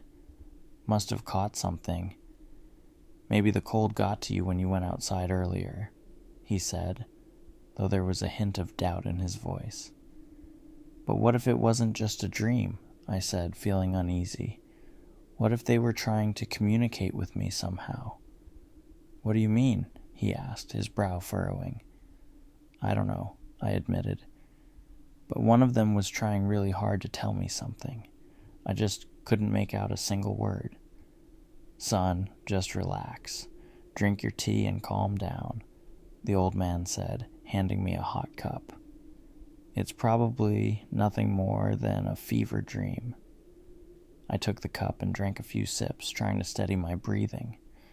The tea's warmth helped a bit, but the unsettling feeling still lingered. Despite his gruff exterior, Leonid Fyodorich really was a kind, decent man. Just an old guy who, like me, had found himself caught up in this mess. But little did I know then that what we had already been through was just the beginning. About half an hour later, the train started slowing down. "We're here," the old man said. "Looks like we've arrived." I forced myself to stand and stumbled over to the window. Up ahead, just a few 100 meters away, I could see the platform, broken utility poles with torn wires, and the rundown building of the Kazan train station. "You'll stay in charge here, got it?" Leonid Fyodorich said, addressing Yegorka. The boy snapped to attention, grinning proudly. "Yes, sir." I smiled weakly. "What did you tell him while I was sleeping? Some of your army stories?" The old man chuckled. "How you feeling, son? Any better?" "Not really," I admitted. "Maybe I should stay here. I don't feel so great." No, he insisted. "We'll do this quicker if we're both out there. The faster we finish, the sooner we can get the hell out of here. Something about this place feels off to me." "You're not wrong about that," I muttered, pulling on my jacket. "All right, let's go. Grab a bucket and just in case, take that crowbar over there. You never know what we might run into around here." I grabbed the bucket and the crowbar, feeling the weight of it in my hands. "I hope we don't need this," I said quietly as we headed for the door. "You stay here, Yegorka," the old man said, locking the door behind us. "If anything happens, you know what to do." The boy nodded, clutching a whistle shaped like a soccer ball. Leonid Fyodorich and I stepped out onto the platform. The air was cold and everything around us was eerily still. It didn't seem like a good idea to drag the boy along for this. Anything could happen, and at least he was safer in the train. We walked through the empty station, lighting our way with small hand-crank flashlights. Anything powered by batteries or electricity was unreliable these days. Either it wouldn't work at all, or it would only function for a few minutes before dying. I had seen this same thing in every city we passed through. I had lost count of how many towns we'd visited. "There, that should be the tech station," the old man said, pointing with his flashlight. "But first, let's find something to eat. Gotta be something left in that station building." We entered the station and chaos had taken over. Broken seats, shattered doors, and busted windows. It was a total wreck. We grabbed whatever food we could find, stuffing it into our backpacks. No time to be picky. After that, we headed toward the tech station. We spent about an hour wandering around, looking for fuel, and just when I was about to give up, I heard the old man shout with excitement. "I found it! We're good to go now." I hurried over to him, but what I saw nearly made my legs give out. My heart pounded in my chest, my legs turned to jelly, and I couldn't breathe. Leonid Fyodorich was standing there, but something was terribly wrong. He was surrounded by a small black cloud, and his skin had turned pale, revealing dark purple veins underneath. His eyes had rolled back into his head, and his whole body was twitching. That same heavy breathing I had heard before, and that voice trying to say something echoed again. Paralyzed with fear, I fell to the ground, scrambling backward in pure panic. I was gasping for air like a frightened animal. "Kid, what's wrong with you?" The old man's voice snapped me out of it. I turned around, and there he was, perfectly fine, holding a bucket filled with diesel. The smell of the fuel hit my nose, sharp and unmistakable. I quickly glanced back to where I had seen him just seconds before. Nothing. Had I imagined the whole thing? I don't know. I stammered, my voice trembling. My hands were slick with sweat. "Fyodorich, something's not right with me. I saw you. I swear, I saw you standing in that black cloud, pale as a sheet." "What are you talking about, kid?" "I was just over there." He pointed to a spot behind the wall. "I found the stash and was filling up the buckets. I didn't even come into this room." "But it was so real," I insisted. "You were standing right there, I swear it." "Come on, get up, we've got work to do," the old man said, offering me his hand. I stood up shakily, still trembling from the inexplicable fear that gripped me. But little did I know then, the worst was yet to come. Just as I got back on my feet, we both heard it, a high-pitched whistle piercing the air. We froze. We had only given Yegorka that whistle for emergencies. "Let's go, kid, now!" Leonid Fyodorich shouted, and we bolted back to the train. We sprinted toward the train, the whistle getting louder and louder, the urgency sinking in. As we neared the locomotive, nothing seemed out of the ordinary. Everything was quiet. Yegorka was waving at us from inside the cabin, looking perfectly fine. We climbed aboard, breathless. "Why were you blowing the whistle?" I asked, still trying to catch my breath. Yegorka looked confused. "I didn't blow the whistle." The old man and I exchanged uneasy glances. "Kid, we told you to blow the whistle if you saw something, clouds or those dark things," Leonid Fyodorich said sternly. The boy just shook his head. "I didn't blow it, I swear." All right, the old man muttered. "Let's just fill up and get out of here. I've got a bad feeling about this place." We grabbed the buckets and made several trips to fill the tank. We must have made about 6 runs back and forth, but just as we were nearing the end, I heard it again. The whistle. This time I wasn't imagining it. We stopped in our tracks. "You heard that, right?" I asked, hoping I wasn't losing my mind again. The old man nodded grimly. "Yeah, I heard it, but Yegorka swore he didn't blow it." I peeked around the corner of the rundown station building, and my heart dropped. About 30 meters from the train, a thick black cloud was rolling in, swirling ominously. Within seconds, an ear-splitting howl echoed across the entire area, so loud it nearly knocked me off my feet. "Run! Run!" I shouted, and we took off, spilling fuel on ourselves in the process. We jumped down from the platform, but the old man suddenly stopped. "Fyodorich, where are you?" I screamed, on the verge of a breakdown as I frantically tried to recharge the flashlight. Finally, the dim light flickered on, and I saw him lying by the tracks. "Not now, old man. Not now." I rushed over to him, trying to help him up. He winced in pain. "I twisted my ankle," he groaned. "Doesn't matter, we gotta go. Now," I said, trying to lift him, but it was no use. We were too slow, and the cloud was getting closer. "Come on, damn it," I urged as I finally managed to get him to his feet. Suddenly, from inside the cabin, Yegorka's whistle sounded again, and this time it was followed by that familiar, terrifying roar. The ground beneath us shook violently as if something enormous was moving nearby, but in the pitch darkness we couldn't see a thing. As we reached the ladder to climb back into the train, something grabbed my leg. I screamed in pain as a vice-like grip tightened around my ankle, pulling me back.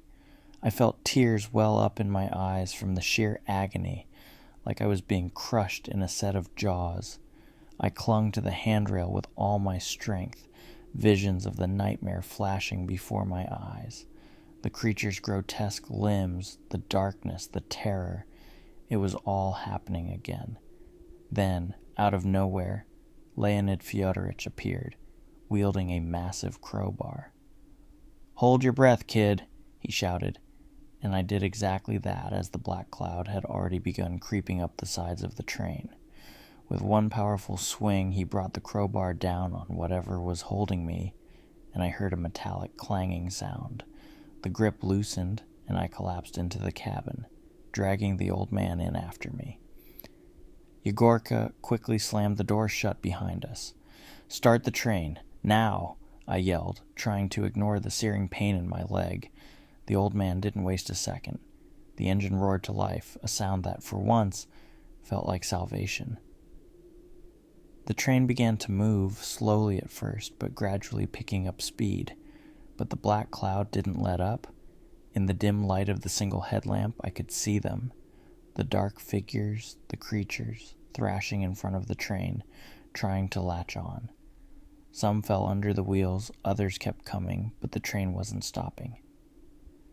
As we accelerated, the black cloud started to fall behind. Soon it was only visible in the rearview mirror. I could hardly believe it.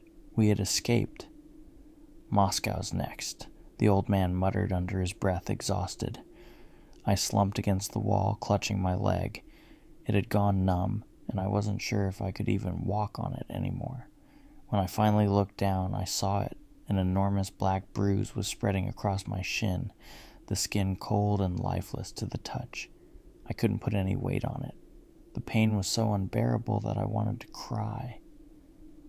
Yegorka brought me some tea, but I could barely focus. I stared out the window, trying to make sense of everything that had just happened. What were those things? Why were they trying to get me, and why me, of all people? As the hours dragged on, the pain in my leg worsened. I couldn't sleep, I couldn't eat, and the hallucinations wouldn't stop. My friends' voices began to distort, sometimes sounding eerily similar to the voices of the dark creatures. Even their faces started to shift, becoming unrecognizable at times. I was losing my mind. Had I finally run out of luck? Was this really how it was all going to end? "He's in really bad shape," came a muffled voice, and the machinist's cold hand touched my forehead, which felt like a burning iron. "He's got a serious fever. Nuga, bring me the first aid kit, quick." Oh Lord, what's happening here? I barely opened my eyes. They were tearing up badly and everything was blurry. My head was spinning and I immediately vomited on the floor. I was lying there, realizing the locomotive wasn't moving anymore. I pulled myself together a bit. "Uncle Leon, what's going on? Why did we stop?" Digi was rummaging through an old box, throwing out pills and syringes. "Stay calm and save your strength," he said as he lay back down on the floor. "Where are we? Why did we stop, Uncle Leon?" I repeated, my voice a bit louder this time. "We're almost in Moscow, don't worry," he said, standing beside a terrified Yegorka, who had a tear rolling down his cheek. I looked around. The atmosphere was heavy. A dim light bulb in the corner of the cabin flickered lazily, sometimes plunging the whole room into darkness. I tried to sit up, but immediately collapsed back down, my arms completely powerless. "Easy, easy," he said, handing me some water. I took the aspirin and paracetamol, feeling the high fever continue to burn me from the inside. "How long have I been out?" I asked Leon. "Not long. It hasn't even started to get light yet, or maybe I've been out for a whole day," I mumbled, unsure. "Something's not right." "I don't know how to explain it to you," Leon said, his voice hesitant. "Tell me, what happened?" I pressed, feeling panic rising. "Something happened, all right. I only noticed it recently. If it wasn't for RCA, I wouldn't have noticed at all. It's supposed to be daylight by now, but out there, it's pitch black. All you can see are the tracks, a few meters ahead, and then just darkness. The closer we get to Moscow, the thicker the darkness grows," Leon continued. "Believe me, I've been watching out that window long enough to know when things are good and when they're not." I tried to stand again and realized I couldn't feel my left leg at all. It felt like that numb sensation after leaving the dentist, but much worse. They must have covered me with a warm jacket while I slept, but I'd kicked it off, and when I saw my leg, I was terrified. The skin from my knee to just above was charred like it had been scalded. The flesh looked like overcooked meat, and the skin was starting to peel off. My nails, it felt like I could easily pull them right out. I started to panic. My heart was racing uncontrollably, and tears flowed down my face. I wanted to scream, but the last shred of sanity inside me held me back. Yegorka had turned away, sighing, eyes fixed on the floor. "While you were asleep, I gave you some painkillers. I don't know if they've worked or how long they'll last," Leon said, looking troubled. "We stopped because I was exhausted. Needed a break," Leon explained, his voice faint like he was far away. My ears felt stuffed with cotton, and soon after, I could feel myself losing grip on reality. It's only now, as I write this in a small notebook, that I realize what was happening. After taking the pills, I closed my eyes, trying to sleep. I woke up to a strange, terrifying voice in the cabin. It sounded like multiple people talking all at once, their voices overlapping in a nightmarish chorus. My head was pounding with pain, and when I opened my eyes, I could hardly believe what I saw. The cabin was deteriorating right before my eyes. The paint was peeling off the walls, and rust was consuming the metal at an unnatural speed. Yegorka, though, sat calmly, staring out the window as if nothing was happening. And Leon, well, Leon wasn't Leon anymore. His skin had gone pale like a rotting mushroom. He stood beside the controls, his bony hands gripping them, veins bulging across his face. Suddenly he turned toward me, opening his enormous mouth to reveal rows of sharp yellow teeth. His jaw hung unnaturally, swinging like a pendulum as he moved. He was the one making those horrifying sounds, trying to say something to me as he slowly shuffled closer. "Yegor, come here," I called out to the boy. He ran to my side, looking mostly normal, thank God, but right in front of us stood something far from human. Yet Yegor looked at it with a calm expression, as if this was an everyday occurrence. I shut my eyes tight, hoping that when I opened them again, I'd be back in the cabin with the real Leon and not whatever this thing was. But that didn't happen. It only got worse. Out the window, I saw another figure, first just a hand and then another and another. Faces began to appear in the windows, all looking in at me, speaking in voices that sent chills down my spine. I tried to crawl into the corner like a scared child, using whatever strength I had left. "Yegor, listen to me," I yelled desperately. "That's not Leon. He's not who he says he is. These creatures, they've learned to possess people." I screamed, my voice filling the room. Leon, or whatever he was now, approached, his mangled jaw brushing against my hair. I screamed again and reached for the door, hoping to escape outside, only to remember what awaited me out there. The next thing I knew, I was grabbed and forced back down, cold water splashing on my face, snapping me back to reality.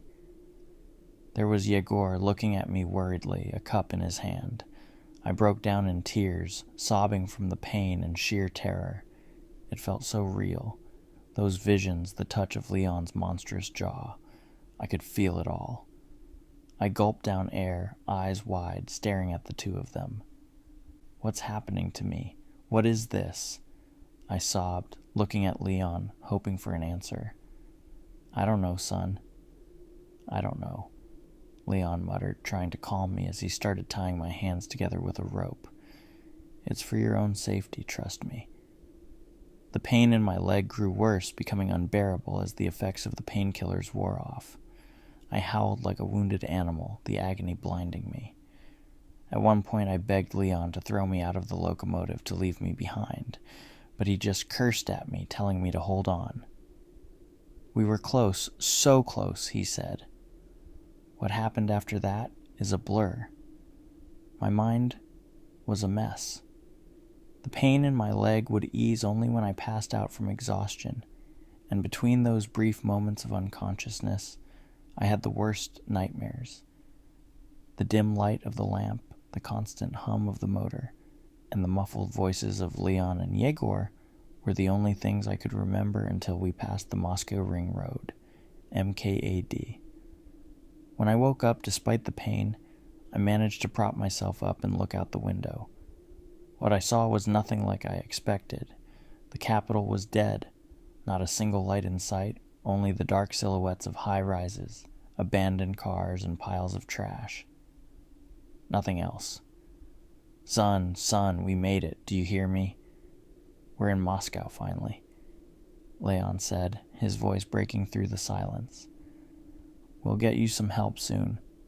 Hold on, just a little longer, he continued, checking my temperature. That's better. Your fever's gone down, thank God. While you were out, I made something for you, he said, pulling a makeshift crutch out from behind him, crafted from a few shelves tied together with some rope. It's not much, but it'll get you walking again. We won't need to go to the train station. We'll pass through a district where my buddy lives. He'll help us, Leon said, his voice a mix of joy and sadness, probably because of my worsening condition. Everything was still blurry in my head. My vision was double, and sometimes their voices sounded distorted like they were coming from underwater. The train started to slow down. Looks like we're almost there, Leon said. Get dressed, start packing your things. Water, food. Do you hear me? He glanced at me with concern. Yeah, I hear you, I mumbled. Good. We'll be leaving soon. It's still dark out. I don't know what we'll face outside, but I've got a bad feeling about this. Let's hope he's home. Who knows how much time has passed. Why do you think he's still there waiting for you? Moscow is huge. Finding someone without communication or light seems impossible. Look, we won't know until we check. Get yourself together, Leon said, patting me on the shoulder. He looked out the window and pulled a lever, bringing the train to a smooth stop. We're here. All right, let's grab our stuff. Let's hope there's no trouble, Leon said as he opened the door and stepped out onto the platform. Yegorka followed him, and with tremendous pain and effort I hobbled out, leaning heavily on the crutch Leon made.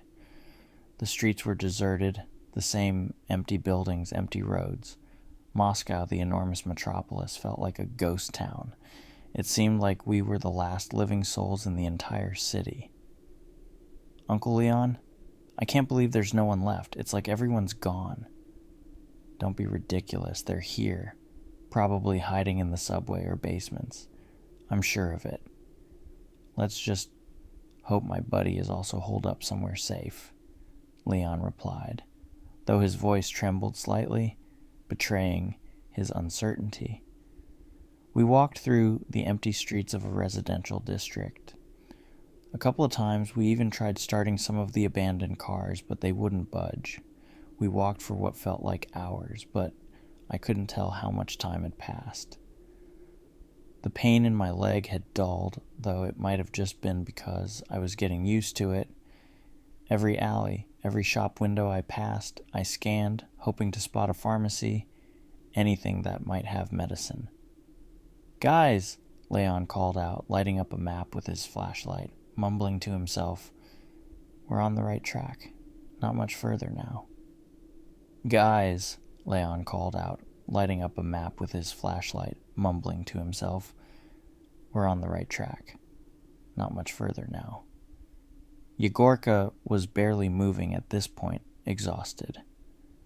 "Let's take a break," Leon said, leading us into the entrance of an apartment building. He searched a few of the apartments, hoping to find something valuable, but they were all stripped bare, looted long before we got there. We ate what little we had left, some canned food and a piece of moldy bread Leon had found. He cut off the moldy parts, saying it was still edible, though the smell lingered. We had no choice but to eat it. Hunger was stronger than disgust. "Listen, Uncle Leon, what if your friend isn't there? What if we don't find him? What are we going to do then?" I asked, looking down at my injured leg. "We'll find him. He has no place to go. If he knew what was coming, he probably fortified his house so nothing could get in.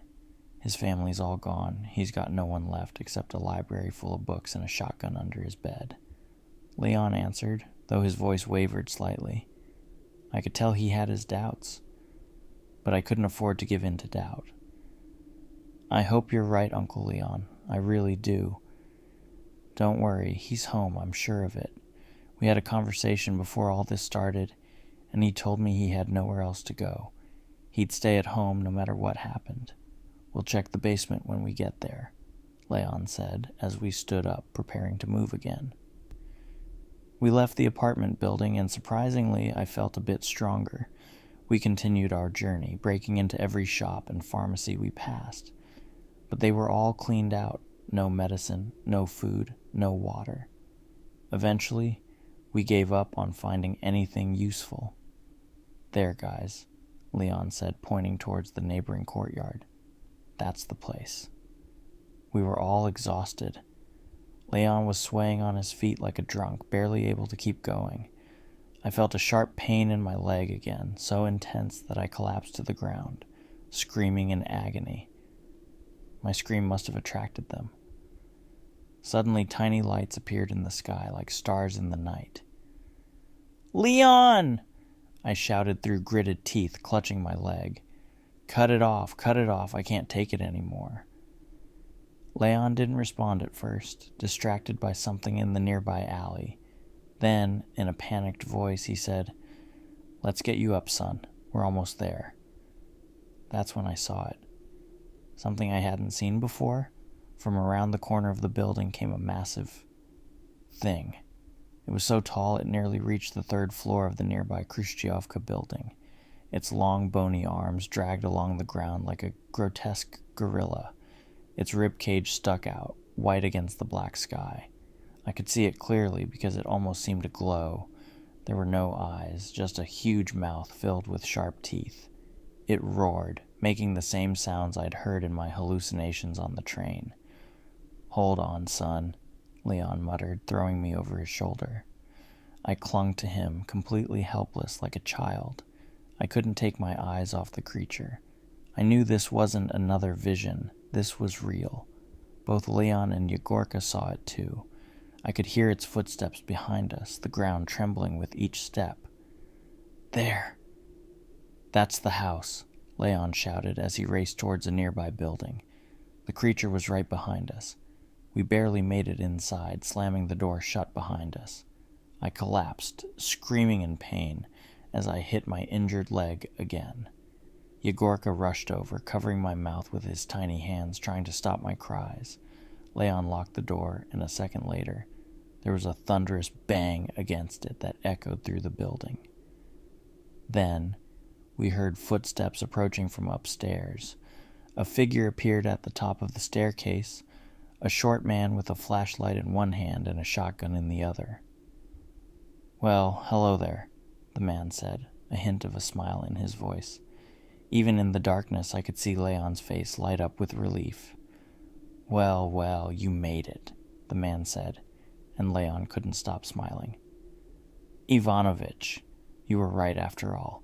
We found him, he said, slapping me on the shoulder. Who's this you've got with you? Ivanovich asked, looking at me. Long story, Leon replied, as he and Ivanovich helped me to my feet and guided me upstairs. We entered Ivanovich's apartment, and the moment the door closed, the light from a kerosene lamp hit my eyes, forcing me to cover them. How many years has it been, Leon? I can't believe it's really you, Ivanovich said as he embraced Leon. You made it, thank God. Come on in, let's sit down. I was just about to have dinner, Ivanovich added, guiding us to the small table. Leon and Ivanovich helped me to sit on the couch, and Yegorka took a seat beside me. I looked around. The small apartment was surprisingly well equipped for the situation we were in. In the corner of the room was an army crate filled with gas mask filters. The windows were boarded up and the cracks were sealed with some sort of rubber or foam. I couldn't quite tell what it was. On the table there was an open can of stew, pickles, and a package of diet crackers. Ivanovich himself was a short, skinny old man with a balding head and small round glasses. Overall, he looked like an ordinary elderly man, probably in his 60s.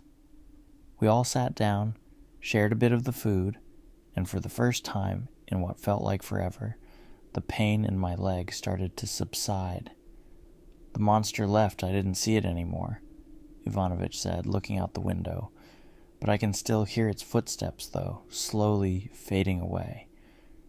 For a moment I thought that maybe all these horrifying things I'd been seeing were just in my head, but no, Ivanovich and Leon were experiencing the same things I was. These creatures were real.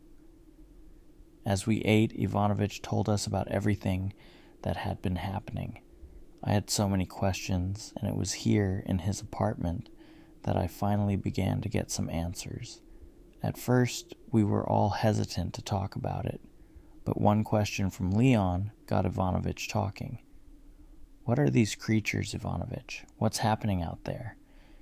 Ivanovich went over to his bookshelf and pulled out a few thick books and some old newspapers, then sat down beside us. I'll start from the beginning. It's the only way it'll make sense, he said, adjusting his glasses. What you're seeing, those dark creatures, they're not from here. They're extraterrestrial. I've been studying this for years, long before all of this started, Ivanovich said. Leon interrupted him. Extraterrestrial. Are you serious?